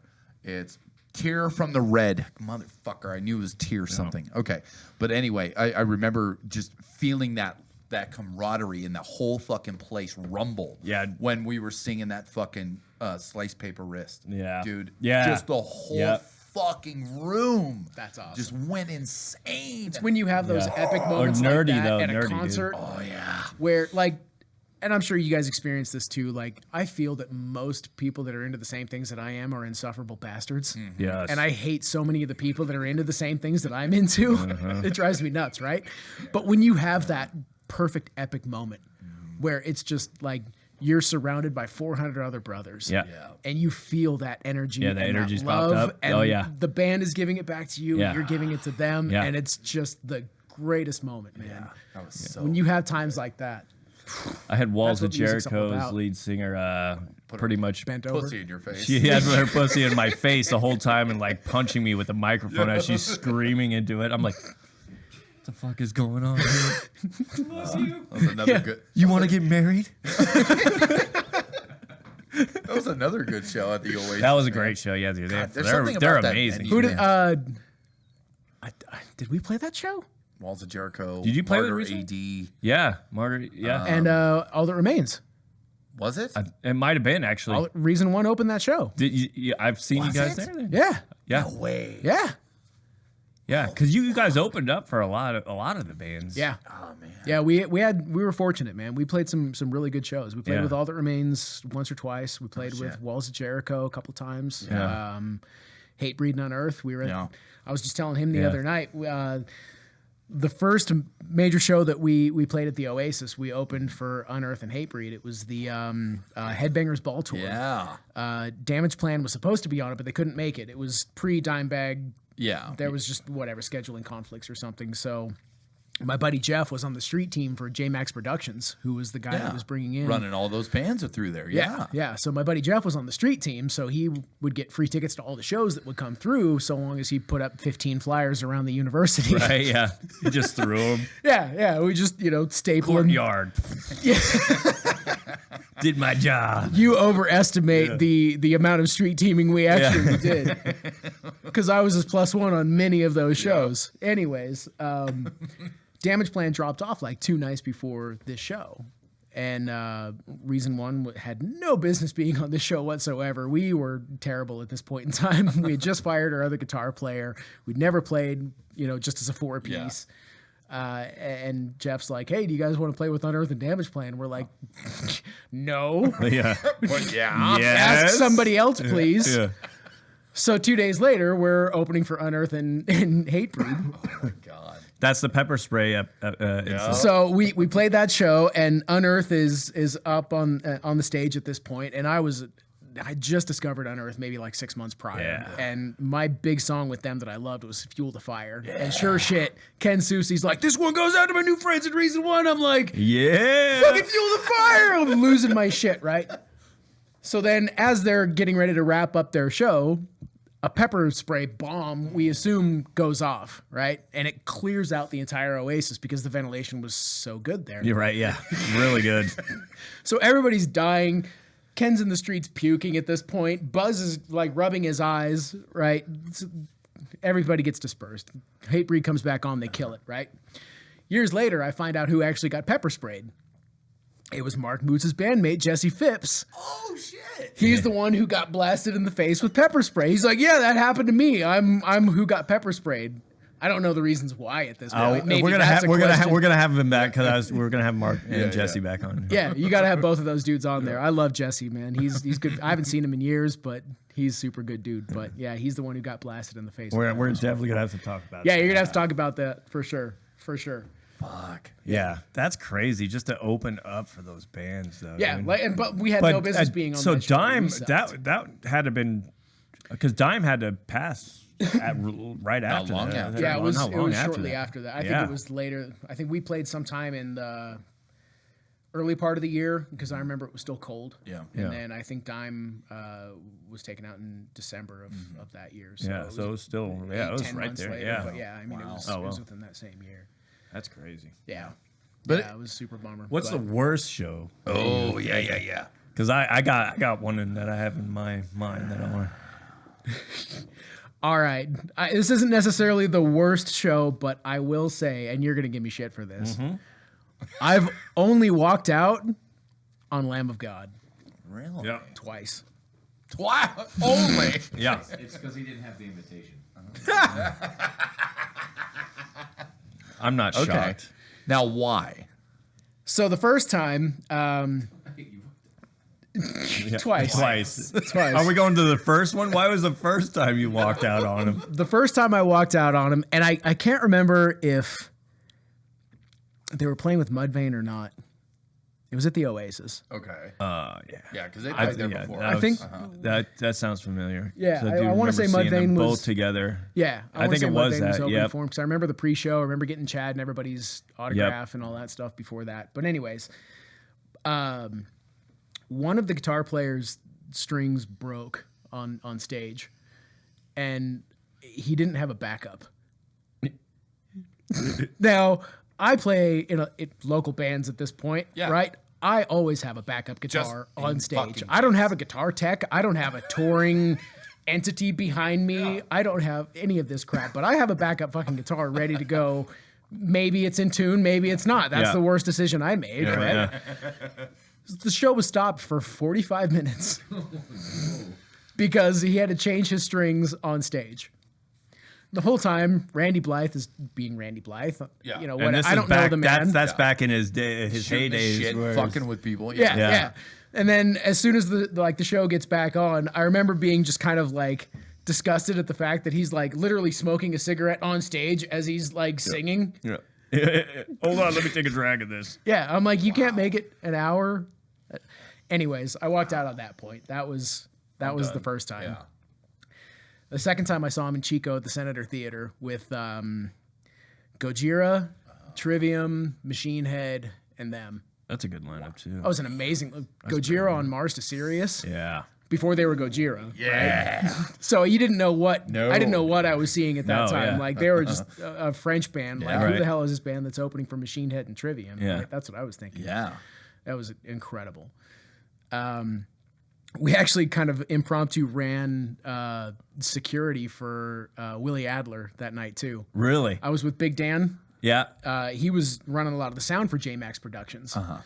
So when we got to Chico, he stepped behind the board and was running Machine Head sound and Machine Head's lights because Machine Head's like his favorite band. So he was super stoked to just be running the lights Yeah. for Machine Head, Hell right? yeah. But because the J-Max crew knew who he was, Willie Adler needed to get from his dressing room like through the crowd back to his bus to get behind the stage, and you had to walk, Oh, yeah, yeah. There was only 500 one way in, yards one or- way out, basically. Yeah. Yeah. So they asked us, Dan and I, so we're, I was 150 pounds heavier. So Yeah. Dan's like 6'4", 6'5". He's a big dude. Yeah, So we're just like, pretending to be all big bad bodyguards for Yeah. Willie Adler as he's, otherwise the crowd's going to completely mob him. Yeah. Right. Yeah. And then they got on the stage and I promptly walked out. Mainly because it was a huge snowstorm. I probably Yeah, that's would've what it was. stayed. Yeah, stick with that. That'll work.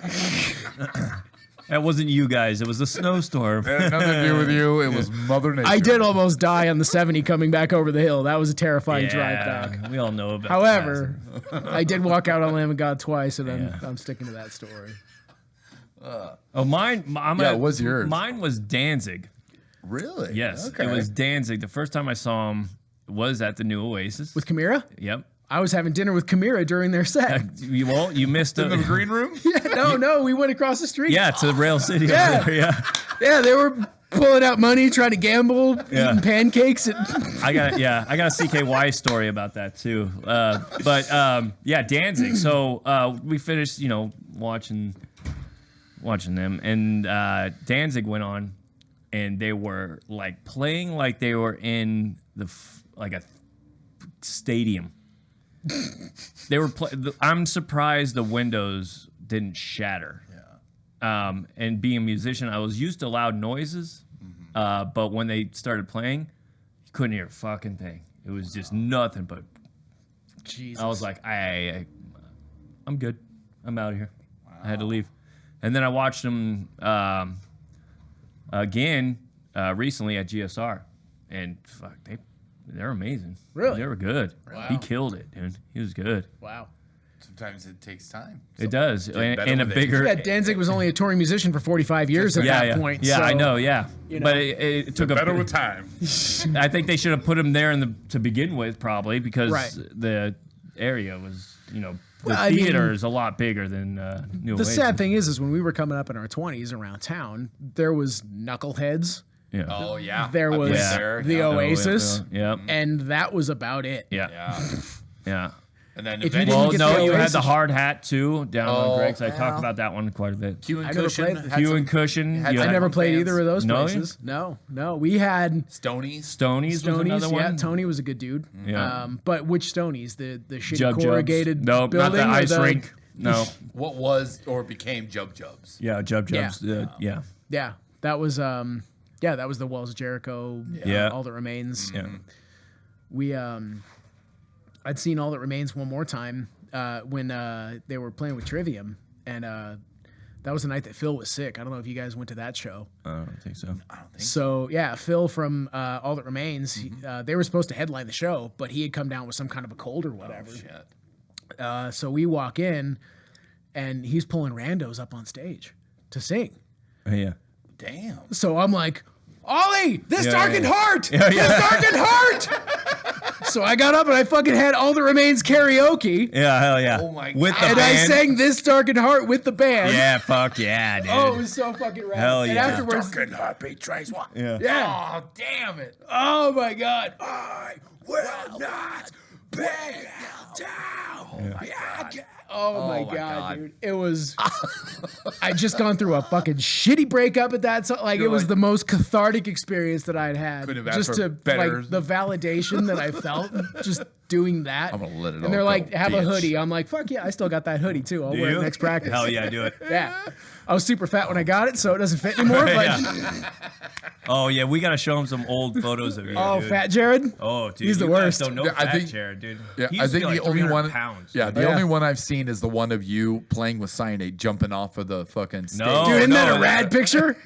It's a great picture. No, No, like, that was when skinny I- Jared. That was Skinny lean, Jared. mean Jared. That was lean, mean Jared, right So there. dude. reason one had a nickname, and it was Reason Ton, because it was me. I was 3 bills.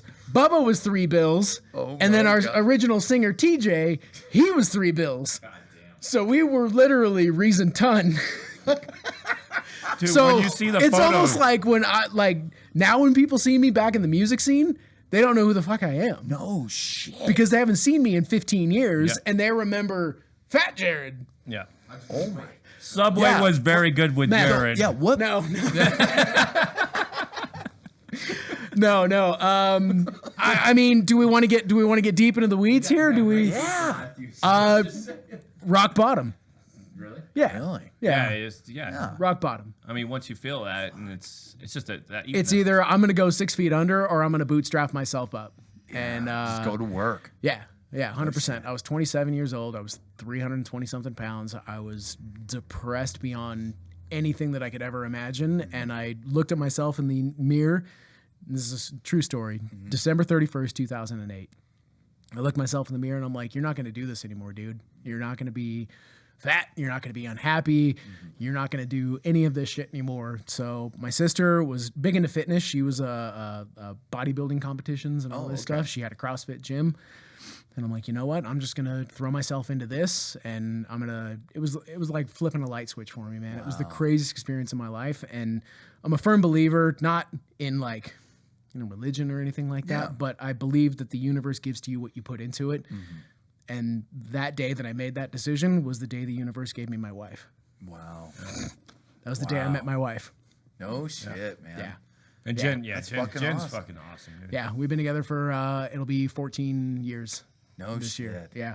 Well, Yep. That's awesome. And I told her, I'm like, listen, I'm not going to be the same person 6 months from now than the person you know today. So if you want to go for a ride and you're willing to stick this out with me, we're going to have an amazing life.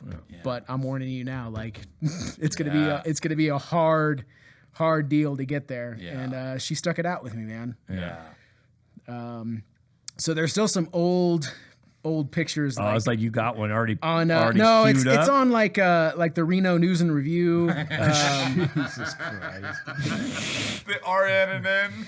yeah.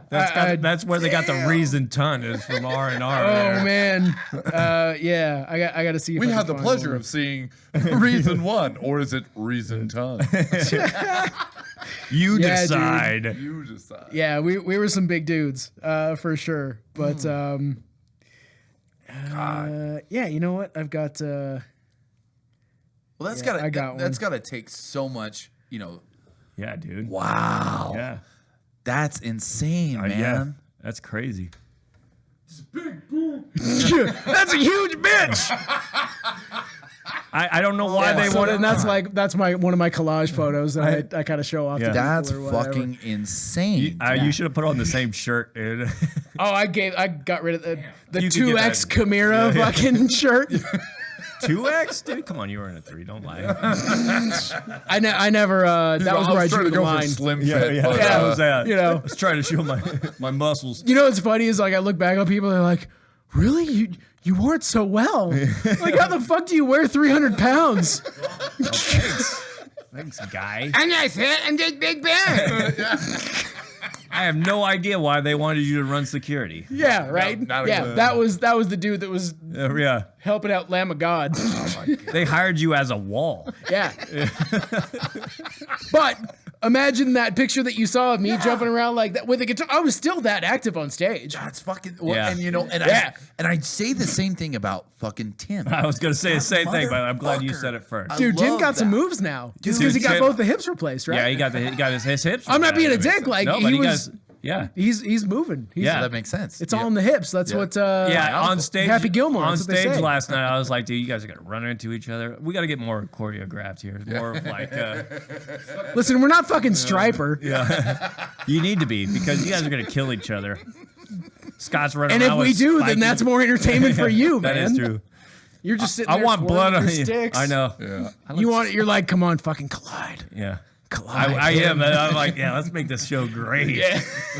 Yeah. What am I playing? Shit. In the middle of one of us songs last night, one of the beater heads fell off.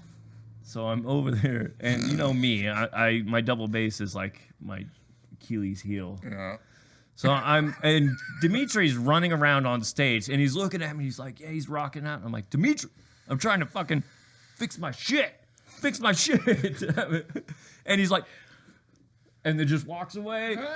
He's like, did it yeah, like what do 3 you or want me 4 to do? times, and I'm like, Help me! Help me! let's go. Fucking help my ass, mother. Come on, hey, down here, yeah, pedal. You don't hear that? It's a single bass. I feel like this is the first of 3 conversations that Robert needs a microphone on stage. Oh man, It's like you know, Oh, everybody Dimitri saw wasn't it. helping me out because he didn't understand my pantomimes between my stick twirls.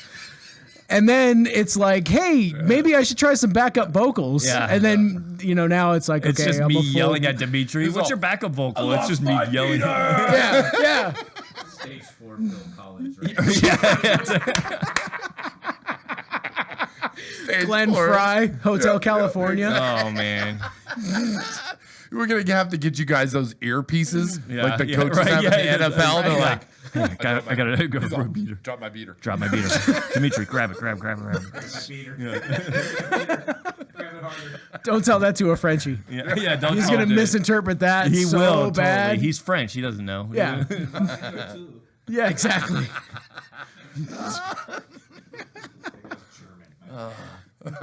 No, if it was German, it'd be Eins! Ganz Hans!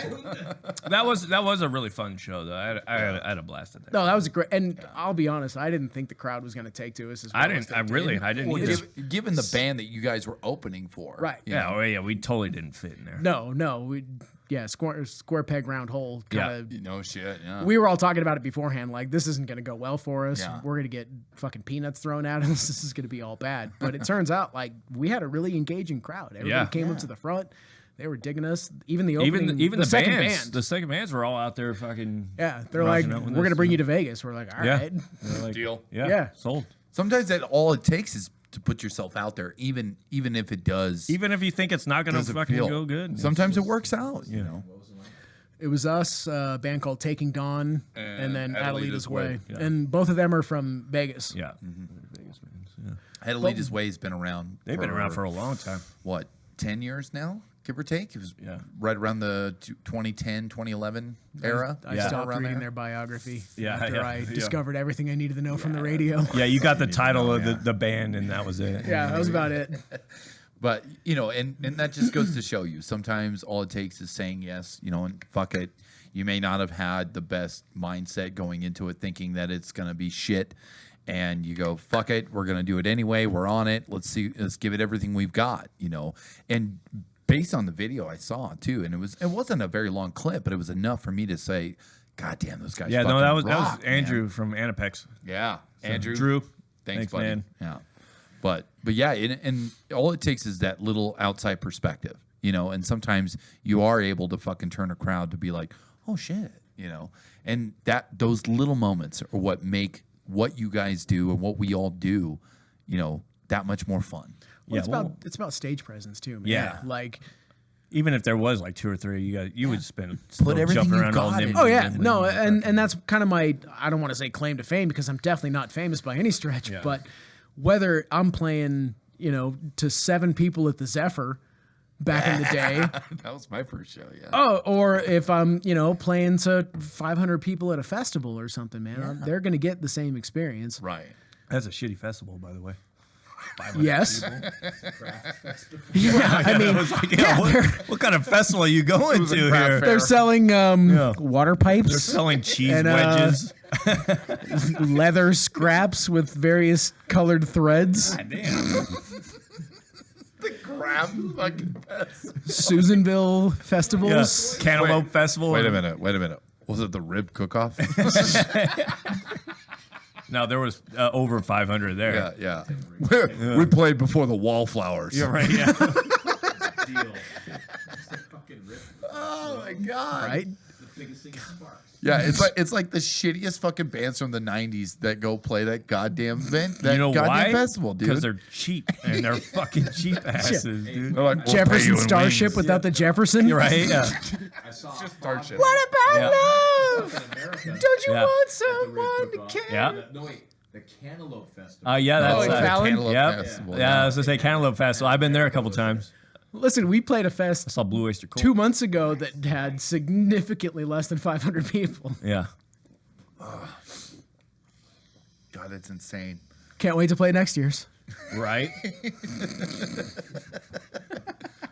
Because what? The only big festival that comes even close to this place is that fucking Night in the Country shit. That's huge, though. That's huge. That is massive. Yeah. And it's getting bigger and bigger and bigger. yeah, Every year they do we need it. to change our fucking approach here. We need Well. to start making some country songs. Yeah. Yeah. But I think I regretfully tender my resignation, effective immediately. I'm leaving Cyanate again for the third It's been time. a good run.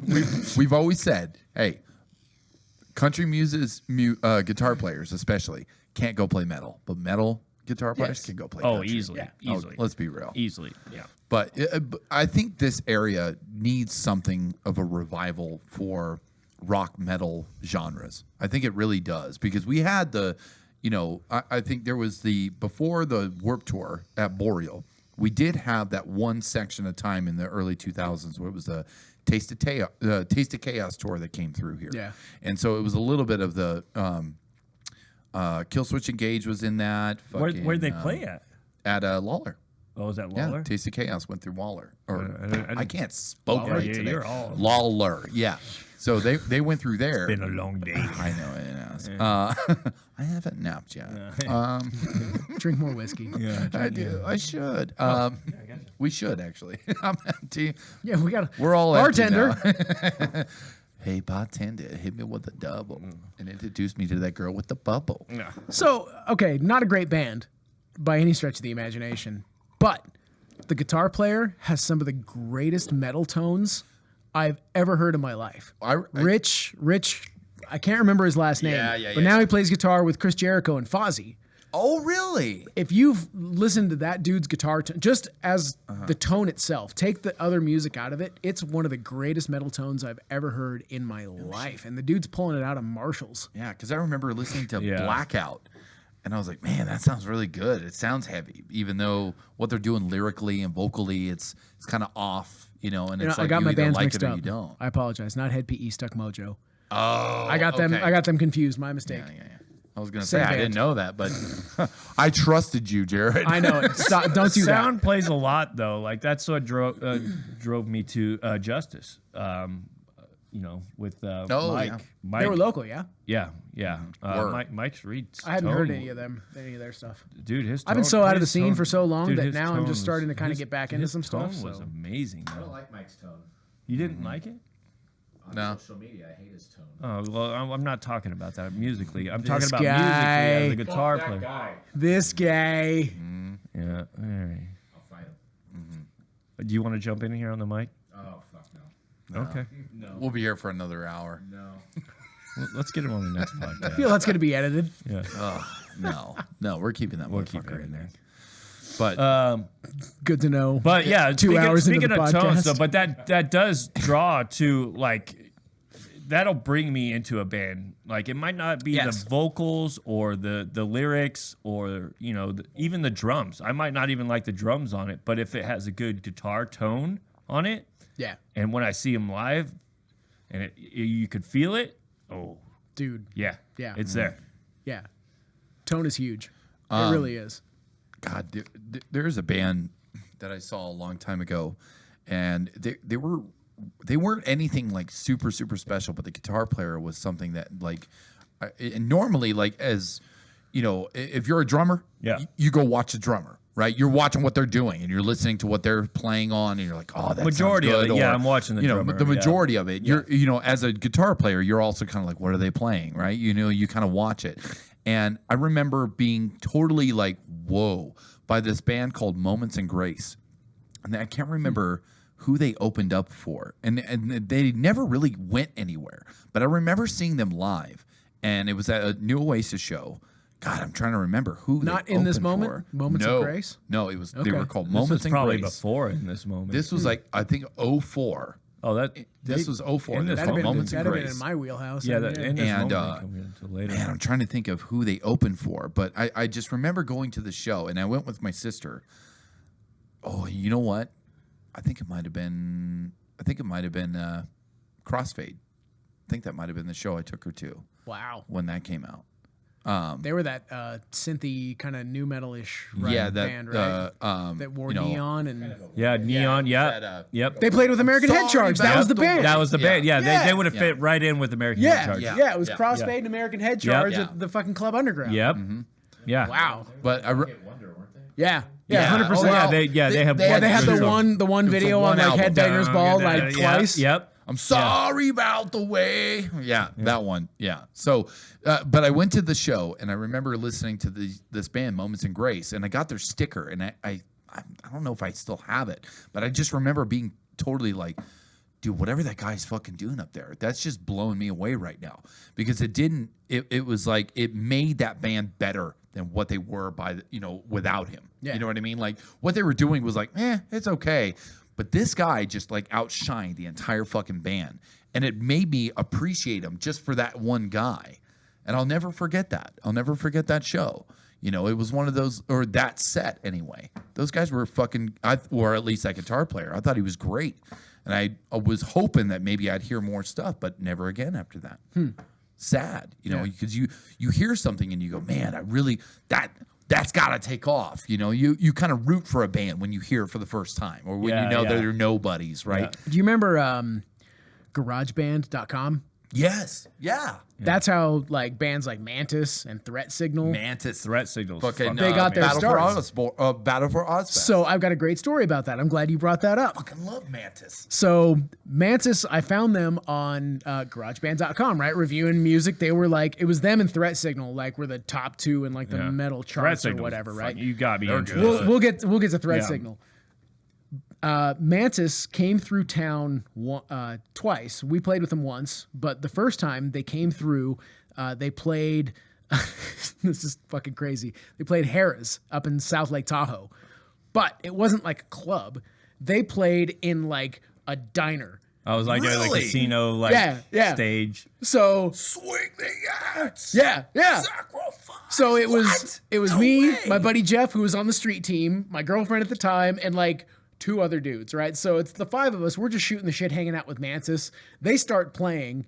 2 songs into it, the pit boss comes over and taps him on the shoulder. Yeah, you have to. He's like, guys, we've lost $2 million since Yep. you've touched the stage. Yeah. You guys Nobody's can't play at the- anymore. Yeah. You guys can't play anymore. Yeah. Oh my god. So they stopped, right? So Yeah. at that point, this is where it gets crazy for the Battle for Ozfest.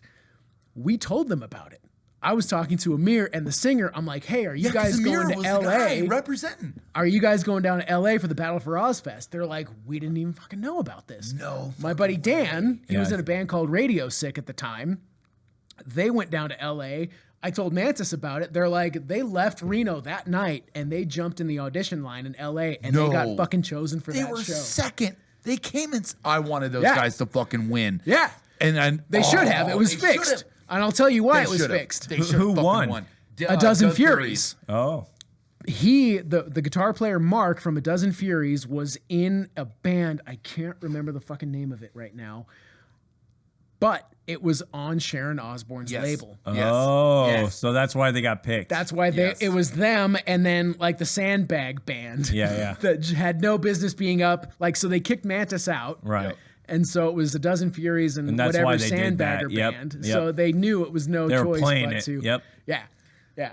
But I remember watching, Checkmate, Battle bitch. for Ozfest, and they're I playing rooted Dimmu for them. Borgir as the theme song, and you're like, Yeah. gun, gun, gun, gun, gun, gun, gun, gun. So many people missed out on such a as much as it was a reality show. Yeah. In There the were way some that good they tunes. there were some great fucking A Dozen bands. Furies came through Reno. Yeah. Or, no, the other band with um, the chick bass player. Yes. Fucking Damn it. God, that was fucking 12 years ago. Yeah, it was forever Oh ago. my Shania God, Twain. No. Smashing Pumpkins. Yeah. No, different female bass player. Cold Chamber. No. Cold Chamber. No. Yeah, I was gonna go Cold Was Chamber. it Chella Ray? Yeah. Not blondes. Yeah. Damn it. Oh, that, What's yeah, going that's on? Oh no. What's going on? Really high. That's gonna piss me off. I know because I know, but yeah, they came that's through. awesome. They came, but then the second time Mantis came through, we actually played with them, so we got to hang out with them. And, Fuck you, dude. I fucking love those but in guys. typical Reno promotion, there was no Nothing. promotion. No- there was no no flyers. promotion. We Yeah. had to put out our own shit, So, whatever. wait. So we're saying we all agree. Flyers are the way to fucking go. I think we should bring it Honestly, back. I miss dude. flyers. to go I think we back. should go back We to gotta- it. we gotta Really. do Flyers. I'm Yeah. serious. No, I think we should go back to Flyers. Yeah. Seriously. Not these Yeah. bullshit posters that go out in the fucking little marquee fucking box on on the- the No, no, venue, no. Internet, and No. that's it. Or the No. Yeah, Facebook no. post bullshit. No. I have a box of any flyer that I handed out. I want to make sure and I waste keep management those because waste management is getting paid for what they're Right. Yeah. They're gonna earn that 35. They're gonna earn that 35 Goddamn bucks. right. Goddamn right. well, and Well, I miss flyers, man. Yeah. Some I of know, that yeah. like cool stuff. Like I would design all the flyers for my band, and I would always find like Google image search and just find the craziest thing I could find, and then Yeah. all of a sudden fuck the I'm doing- copyright. Yeah, right. Yeah. 100%. I It's did on Google, one. baby. I did one. It was like Google. My Name Is Earl, but it was I Want to Rock, and it had like Jason Lee's face, like looking all stupid. I played with Jesse Phipps's band that night. Actually, it was Fallen Oh Day. shit. Yeah, there was a whole group. Yeah, it was a great show. So back to in this moment, we almost Tim put out a post for a vocalist, Yeah. right? And we almost picked up The vocalist for in this was moment. it, Maria. No. Wow, She almost auditioned for Cyanate. that's crazy. Yeah, I remember seeing them. She played with Oris 8 times over. yeah, yeah. Some crappy place on 4th Street. Oh yeah, she probably did that track. I've been listening to it nonstop, dude. Mike Horse is a fucking genius, dude. I love that guy. That guy's a monster. He's so good, dude. I miss Mike. I He's miss Mike too. Great people. I He's know you were way cool. closer with him than Oh, I was, yeah, but I dude. miss the 8 times over days. Him and Jake just. Yeah, him and Jake, dude. Jake's Crushing still it. around, dude. It's playing with some with 12 gauge facelift, but Yeah. fuck, What's- man, Mike. Dude. What's Jeremy doing then? Jeremy's doing the Because Jeremy was in 12 gauge, wasn't latest fashion. Yeah, so they split. Yeah. So it was Him the and start of Harold. 12 gauge. They ran their first album as the latest fashion. So now they branched okay. off and just started that as a project, and then because Jake's actually Is I Chris think still in around? Utah. Yeah, Chris is. Yeah, yeah. it? I remember our Reason One's first show was with him as in Seven Eyes. Really? Oh no shit. Yeah. It was Oh, dude, I gotta our talk to very, Chris. very I've been first trying to get Chris on here too. Yeah, he's a good dude. I love Chris. dude. Back in Chris is a the- fucking Please awesome answer guy, our dude. messages. Back in the Seven Eyes days, he'd for whatever reason he'd turn his kit sideways. Yeah, he would always. was do great. He would always do. Yeah. yeah. Just, but it was only for that band. Like he would play another band like 12 gauge, Yeah. and he wouldn't turn it sideways. No, But for Seven Eyes, I that wish he was his- would. That was his though. thing. I love watching Chris play, dude. That Oh, guy's he's a super fucking- good, he's man. a I haven't genius, seen dude. him probably in 15 years at this point. Yeah. But it was him and Jackson. I don't know whatever happened to that dude. Oh, Jackson. Yeah. I started a project with Jackson. Really? Yeah, it was with Glenn. That was on Danzig? here. It was wish. it was Keep Glenn that Danzig, we'll Jackson, keep that low and Robert. key. I'm not going to use. Actually, it was an Osborne. Mother. Jack Osborne. Glenn Osborne, actually. Yeah. Our thumbnails are That's actually his name, but no affiliation. But yeah, no, it wasn't metal. It was Clementine's Night, right? it was pretty much it was no. It's Clementine's Night was a totally different project, but it was same That was a talented same group. genre. You guys were talented.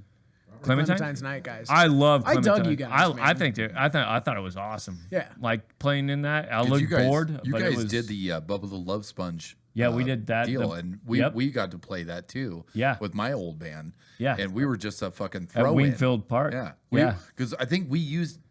No, it wasn't your drums. It was another band on that. Somebody, yeah, Somebody 'cause else's I came drums. in late. I think I had to work that Yeah. night, and so I came in late. Yeah, because I remember because when you were like, "Yeah, we played that," I'm like, "Shut the fuck up!" I Yeah, played that. no, yeah. But you know, and it's funny because like there's genres like alternative, like Yeah. Clementine's Night, and you know there's so many groups that could have come out of this area, and then you got bands like 7 Seconds, Yeah. that started here in Reno, Yep. that were that punk scene that Yep. when it was thriving, Yeah. that took off, Yep. but they didn't do 7 nearly seconds, as well December, as they deserved. Fall Silent, all those. Yeah, guys. all It was those I always felt that Reno, even in the time of the early 2000s or whatever, like we were this close. I We were really so feel to close. being Right like there. the next Seattle. I hate to use that reference. And like, the next Boston, whatever. We Right. yeah. But we we had. had- I hate to throw us in there, but I feel that Reason One was kind of in an upper echelon. Yeah. Yeah. You had Grayscale. Yeah. You had Red Cell. Yep. You had Levitz. Yep. You had God, so many just great bands that were just in the area that were just Oh. 8 times over. Yep. All One Dying Wish, Jeremy's Yep. other Oh, band yeah. with One Dying Scott and Wish. Carey. That That was Freak my Hayride. start. Yep. Freak Hayward. Yeah. You had Jesse's band Fallen Day, and Existence. then Existence. Yeah. You had all like Reno is just a fucking powder keg, Dude, it and was if so we good had back in the day, dude. the I wish we could right go back promoter or the we right had- yep. thing Yeah. that would have just exploded Reno, it Yeah. would have just If blown. if things up. would have got brought more together instead of trying to fucking just drive a knife into everybody, dude, it would have blown up. There's so much talent in this town. Dude, it it's still oozes. insane. It really It does. It's there. It's But still there's just- remnants of it, Yeah. right? You know, There's guys like pieces. Mark, guys like you, Yep. guys like Tim, Yeah. that are still They're still prominent there. Yeah. and have this rich history. And these bands that were on that rise of creating something more. Yeah. And I remember listening to music and going, holy shit, this area, we got the shows that were coming through here, dude, and the they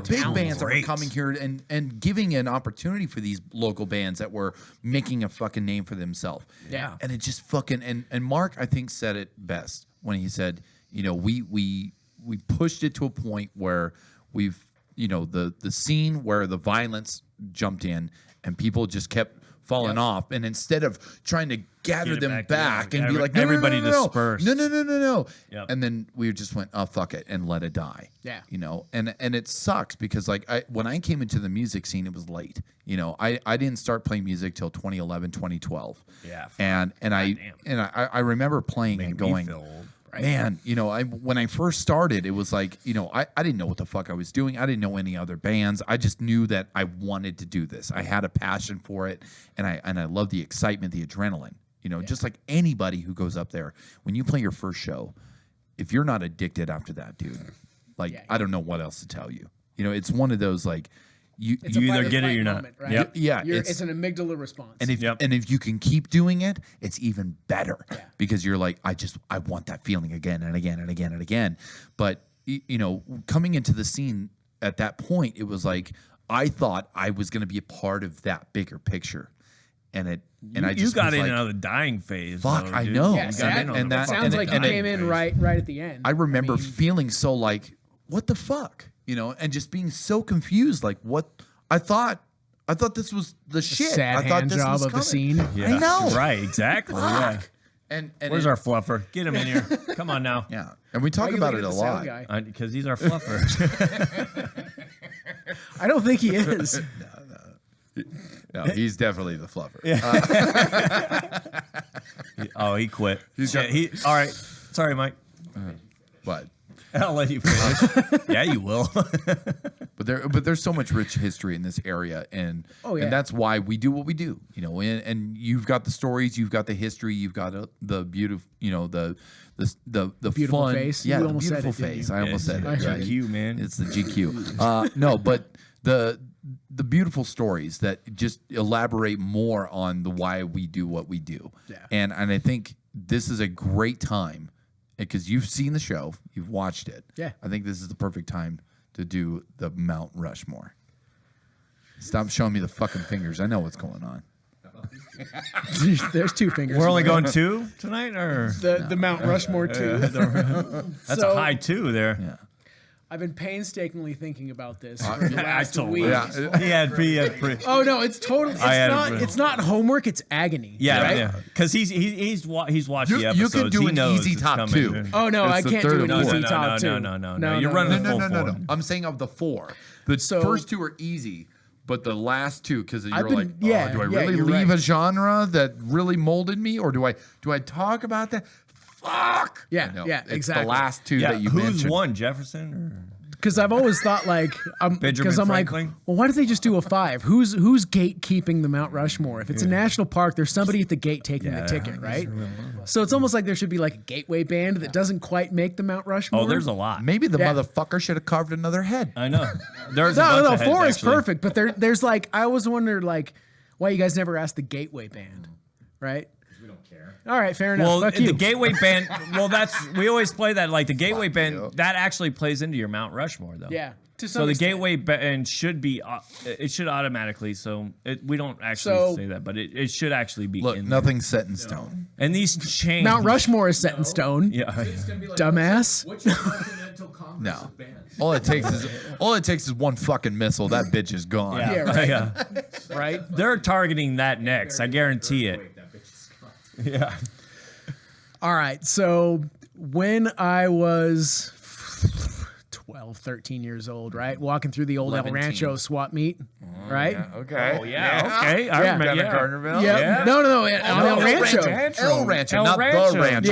Yeah, El Rancho. Dude. Yeah, El the Rancho. drive-in, right? Yes. Yeah, Yes. You'd go there on Rancho, Sundays, buddy. Yes. and you would walk around and you'd pick up the shitty offerings from people who didn't have a garage, Okay. right? Yeah. So, Or they stole it. right, 100%, right? So as I'm walking through, I notice a set of VHS tapes on the table. 100% not. Japanese. I mean, it was to me, but now we've gone full circle. Full circle. I can't remember what it was like a Columbia House for VHS tapes, right? Okay. Where you'd sign up for Columbia House, you'd make the fake names, and you'd get the 10 CDs for a penny, but you'd Okay. never send them any money whatsoever. I and- was thinking banana leaves on a tent. I was fucking all fucked up. You never did the Columbia House CD I was going scam? tropic. Don't say that Robert's not multicultural. I knew that. I've been around. Perforated like stamps. Why was it? Who took? Perforated stamps. Why? So, anyways, I've been racking my brain trying to remember the name of these VHS tapes, but they would always like send out monthly samplers of like 2 videos on a tape each month or whatever the case Okay. was. So somebody at this table had like a whole bunch of these things, and I remember I picked up one, and it was Dream Theater live in Japan, and they shit. played 2 songs. It was like Pull Me Under and Yeah. whatever Yeah, other yeah, song that was from their that big one, one, right? yeah. So I remember playing the shit out of that VHS tape, but the one that really grabbed me was it was one tape, and it had I'm Broken in 5 Minutes Alone. And that was the first time I was ever exposed to Pantera and Dimebag, and I wore that fucking tape out. Yeah. I played it over and over again. I introduced it to all my friends, and it was VHS, right? So you Yeah. had the video for Yeah. I'm Broken. So you're watching these 4 fucking angry Texans just beat the hell out of each other on stage. Vinnie Paul's double bass piece in 5 Minutes Alone, where Yeah. the beaters are on the head. Like That's post Cowboys from Hell. too. Yeah. yeah. I still have that. We're talking Far Beyond Driven. Yeah, I know. But did you even go? So did you dive back I went in? backwards. Yeah, Yes. eventually. I was but like, that dude, you was gotta that hit was the Cowboys from gateway, hell. Yeah, right? That was you got to start somewhere. Yeah, that because I mean my parents and everything, they always listen to heavier stuff or whatever. Like I could always tell on Sunday mornings when my mom was pouring down Bloody Marys is Hell when yeah. fucking Godzilla Yeah. from Hell Blue yeah, Oyster yep. Cult was rocking the fucking Yep, walls, yep, right? yeah. Oh no, Oh, yeah. there goes Tokyo, go Godzilla! Thank you, Cantaloupe Festival. I would have never been introduced to you. I'm like fucking mom's on a railer this weekend. yeah. I'm 4. Yeah. Stuck with me. Yeah. But so I was always exposed to, kind of heavy stuff, but that was like the real gateway of like, that was when I picked up a guitar and I'm like, holy shit, this is incredible. So Pantera's definitely got to be, Well, slot Dime's one. definitely somebody to follow for a guitar player. So that's one. Yep, that's definitely one. And I've been racking my brain ever since to what the other 3 are going to be, right? So I feel Metallica should just be hard coded into Mount Rushmore. Okay. Okay. Right? How can you not love Metallica? There's people that don't. Easily. Yeah. Which is weird. Well, I can Well, I can and that's respect where the so decision. that's where we genre. get into the Black album and shit like Metallica's that. like a chick who's super hot, like all the way up to like and Justice for All. And then Okay. she gains, sorry, a lot of weight. 300 pounds. Say it. You were about to say it. 3 I know. bills. Wait, are you saying up to And Justice for All? You're not an And Justice for All fan. Well, up and just black and Blackout. Okay, Yeah, there that's we what go. I was saying. All the right, black, that's what I was. That's always the debate. Is the Black album? It's Black always, is like she hit the meth pipe, she loses all her teeth, she gains all. hell no, not with that album, dude. The Fucking the Black production of that fucking Yeah, the production album of that album, was 100%. fucking right? amazing, and that goes produced back well, to but the tones and everything. So the tones and everything, the way that it was produced was fucking phenomenal. Yeah, they spent millions of dollars over multiple countries And it brought out multiple everything they studios. could. And it made Yeah, him it was like millions and wringing millions out of a dollars. fucking rag. Yeah. It Yeah. was like, let's get everything out of Metallica Yeah. we still have. No, it got them so pissed off. They didn't like doing it either. No, they hated each other. They went in, when they went in to do that album. They money. fucking hated. Fuck Metallica. Fuck Napster. You fucking proved my point. Fuck Metallica. Fuck you, Mike. God damn it. Okay. Jackass. But so Metallica. I'll go on Kim Jong Un of music. Can we continue now? Soronery. Yeah. Soronery. You had to go though. You had to go there. All right. Okay. Lone Wolf. Lone Wolf. Let's get it. 3. So apparently my my Metallica will have a chiseled nose, a la the fucking Sphinx by the Germans over here. Same with my Nickelback. Nickelback's on your Mount Rushmore. No, it's No, not. it's All right then. If it, yeah, you didn't say that on We your got first some- one. It's all right. Oh my god, dude. Yeah. It's a 4-piece, right? Yeah, they'll fit. They'll fit. They'll fit. What's the Mount Rushmore in Canada, eh? Hey, It's just a poster of Nickelback on your walls, eh? just saying, eh? Yeah. You Bieber fucking on there, hosers. too. Yeah, there, eh? You fucking hosers. Baby teeth. Some 41 somewhere in the background. Oh. All right, so that was your number 2. Let's That was go my to number 2. Tool. Ooh, 100%. I gotta agree with that one. Yeah. I gotta say, coming up as a youngin, listening to Opiate, Undertow, Enema. The first time I heard Stinkfist and Yes. Eulogy, going back to Maynard's voice as an instrument on Eulogy in the background with Danny Carey's hitting the rims of his drums with Yep. spoons, Yep. and then Maynard's just going mop up, mop up. Yeah. That's not synthesizer. That's his vocals. That's his voice. Yeah. He had a lot to say. Yeah, no. No, Tool is incredible, and I think that they have shaped my love of progressive music as well, Yeah. and that has led me down back catalogs of things like Rush and, Yeah. and Dream Theater, Yeah. even Yeah. and things like that. Even What about his side projects like Pucifer. yep. Pucifer was really good. I like their newer stuff more than the stuff they did with like Natasha Hinsky. What about Perfect Circle? Love Perfect Circle. There's still a Perfect Circle song that I can't listen to this day because it was played at my best friend's funeral. Judith? No. No. I 3 was like, Libras. he won't even play that one. No, 3 Libras. Oh yeah. Oh, yeah. Yeah, I still can't listen to that song without sobbing like a fucking schoolgirl. Yeah. I haven't listened to that song in That's such 20 an years. emotional motherfucker, too. Yeah, but man, Judith, yeah. Judith is too. Well, Judith is Judith is emotional too. His It's mom. emotional That's- for him, well, that- especially. yeah. I feel it though. Even through his Once you vocals. know- 10,000 days. Oh, 10,000 Days Days was yes. a great That's when his fucking mom album. passed. Yeah. And that song in particular, Yeah. 10,000 Days, was about his 10,000 days in the fire. You've Yeah. had enough. Right. You're going home. Yeah. That was, she'd given so much of her life to religion and Jesus and things Yeah. like that. How Yeah. could, Judith was like, how can this God Do do her these this things sickness to you and- Yeah. Yeah. that you still beloved and hold on to so hard? Right. And then 10,000 Days was the, okay, Yeah. you've lived with this for 27 years. Now you're free. Yep. Yeah. Me and Aida have a deep core with that 10,000 Days album, dude. It's unbelievable. Yeah. It's a great album. Love that album. All right, we got 4. Yep, that's 3. And then I've been agonizing over this one. I've been vacillating between 2, but I think I've got to go with the only tattoo that I have. Oh, I know what you're talking. I know it actually. Yep. Slipknot. Yeah, Okay. The Not tattoo. I do. he does. It's not my proudest moment. I got it when I was 19. Well, back then they were fucking. You don't see that very often. Right. Well, they And changed. Slipknot was the voice for Well, so because many I mean, kids, take me and back, it's such a take yourself back to generation. 1999. I Yeah. just graduated Generation. high school. It was Ozfest 1999. Yeah.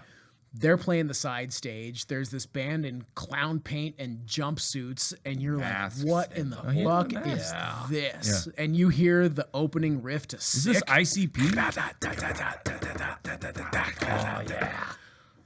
And that double bass Yeah, kicks in Joey with Joey, Jordison. and you're just Dude, like, Joey Jordison "Oh put me in a totally different my room, fu-" dude. yeah, he's why you picked up Yeah, the drums. that was right? a lot Like, of. That was a big reason why I picked up drums. yeah. Rest in peace, Joey. Yeah. Easy. My Yeah. God, Did you watch them at Rodeo Rock? I did.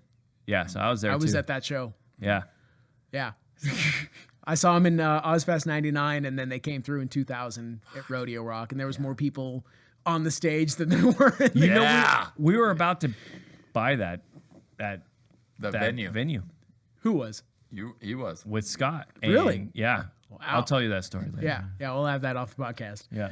But no, I was 100% there, and that Really? was a incredible show. Yeah. I've seen Slipknot 5 or 6 times, and the aforementioned friend that passed that I can't listen to that. Yeah. I was fortunate enough to get some of his ashes, and I spread them at Shoreline during Purity. Hell yeah, dude. So every time That's I go cool. back to that venue and anything, I have that Yeah. moment with my buddy because him and I shared so much Yeah. incredible heavy music together. He got me into Sepultura and Yeah. I all love those the way you pronounced it the Yeah, right 'cause- correct way? Yeah, the correct way. 'cause Yeah, there's a right fucking way. Sepultura. So fucking Brazilian of you. I saw them at not with Max, unfortunately, but there was a show in 2000 called Tattoo the Earth, Yeah. and I went down to remember that, Arizona, actually. Yeah. and it was Slipknot. Slayer opened for Slipknot, if you could fucking believe it. Slipknot headlined this show. I do believe it because they've been around a lot longer. Well, no. Slayer opened for Slipknot. Oh, it was okay. Slipknot was the headliner, and then Slayer, and then there was like Mudvayne, Nothing Face. What year was this? 2000. Yeah. That Sevendust? early? Yeah. Seven no Dust was shit. yeah. It was this is the craziest fucking thing. So it was middle of the it was They drew Arizona. straws. It was That's Phoenix. what happened. No. They 100% Slipknot headlined this tour. It was 2000. It was in August in Phoenix, Arizona on a fucking racetrack. Yeah. Right. Yeah. We were hiding. There was no shade structures, right? We were Yeah. just baking in the sun, watching Mudvayne and Sepultura and all these bands, It's right? Woodstock 99 or 94 all over again. Yeah, 99. 99, yeah. 99. Had it been a 3-day festival, you guarantee shit would have been fucking burned down. But there was nothing to burn down in Arizona. It's just dust. I'm gonna burn this cactus. Fuck you. So Slayer fucking plays, right? And they, of course, it's Slayer, right? They Yeah. fucking crushed it. Oh yeah. Then, this is the technical term, a haboob comes in through Arizona. It's one of those big dust storms. It's a rainstorm and it's monsoon season. So it just completely, Oh you my see this God, fucking cloud of dude. chaos coming at you right before Slipknot plays. I would have been in the It fucking best dumps mood on right everybody. It cools the air Yeah. down. It turns the dirt into hero dirt and then Yeah. fucking Get behind me, Satan, and push. Get behind me, Satan. Get behind me, Satan. Yeah. Fucking incredible. Done. Sold. Oh Yeah. my god. Yeah.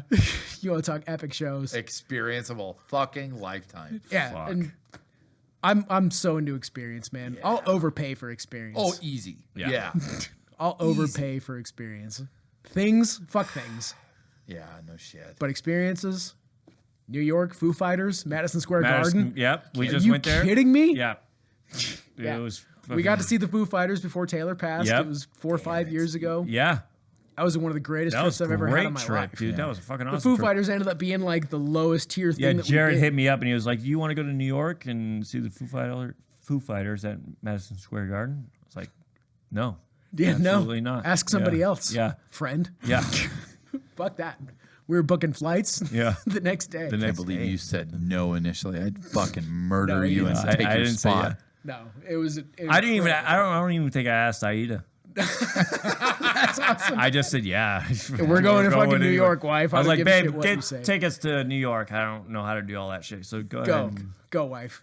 Why? Don't ask. Don't ask questions. Don't Don't ask. worry about Fuck, just do my. Lone wolf shit. Yeah. Yep.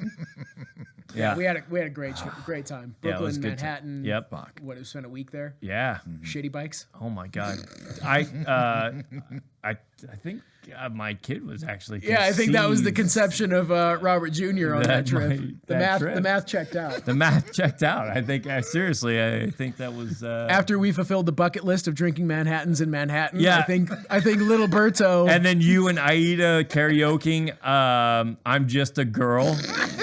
In Manhattan, I'm at the bar drinking Manhattans, and you and Aida are karaokeing. I'm just a girl on stage, and I'm getting fucking hammered. And I'm like, this is the most amazing. Is it odd that I don't remember this? Dude, I think we were like 10. Yeah, we were. Oh, dude, we were gone. It was after we by went then. to what Delmonico's, right? Yeah. Yeah, the fucking oldest restaurant in the United States. Yeah. Oh my god. It had like fucking a $200 steak and shit. Oh, it was, it was stupid. Stupid. You want to talk experience?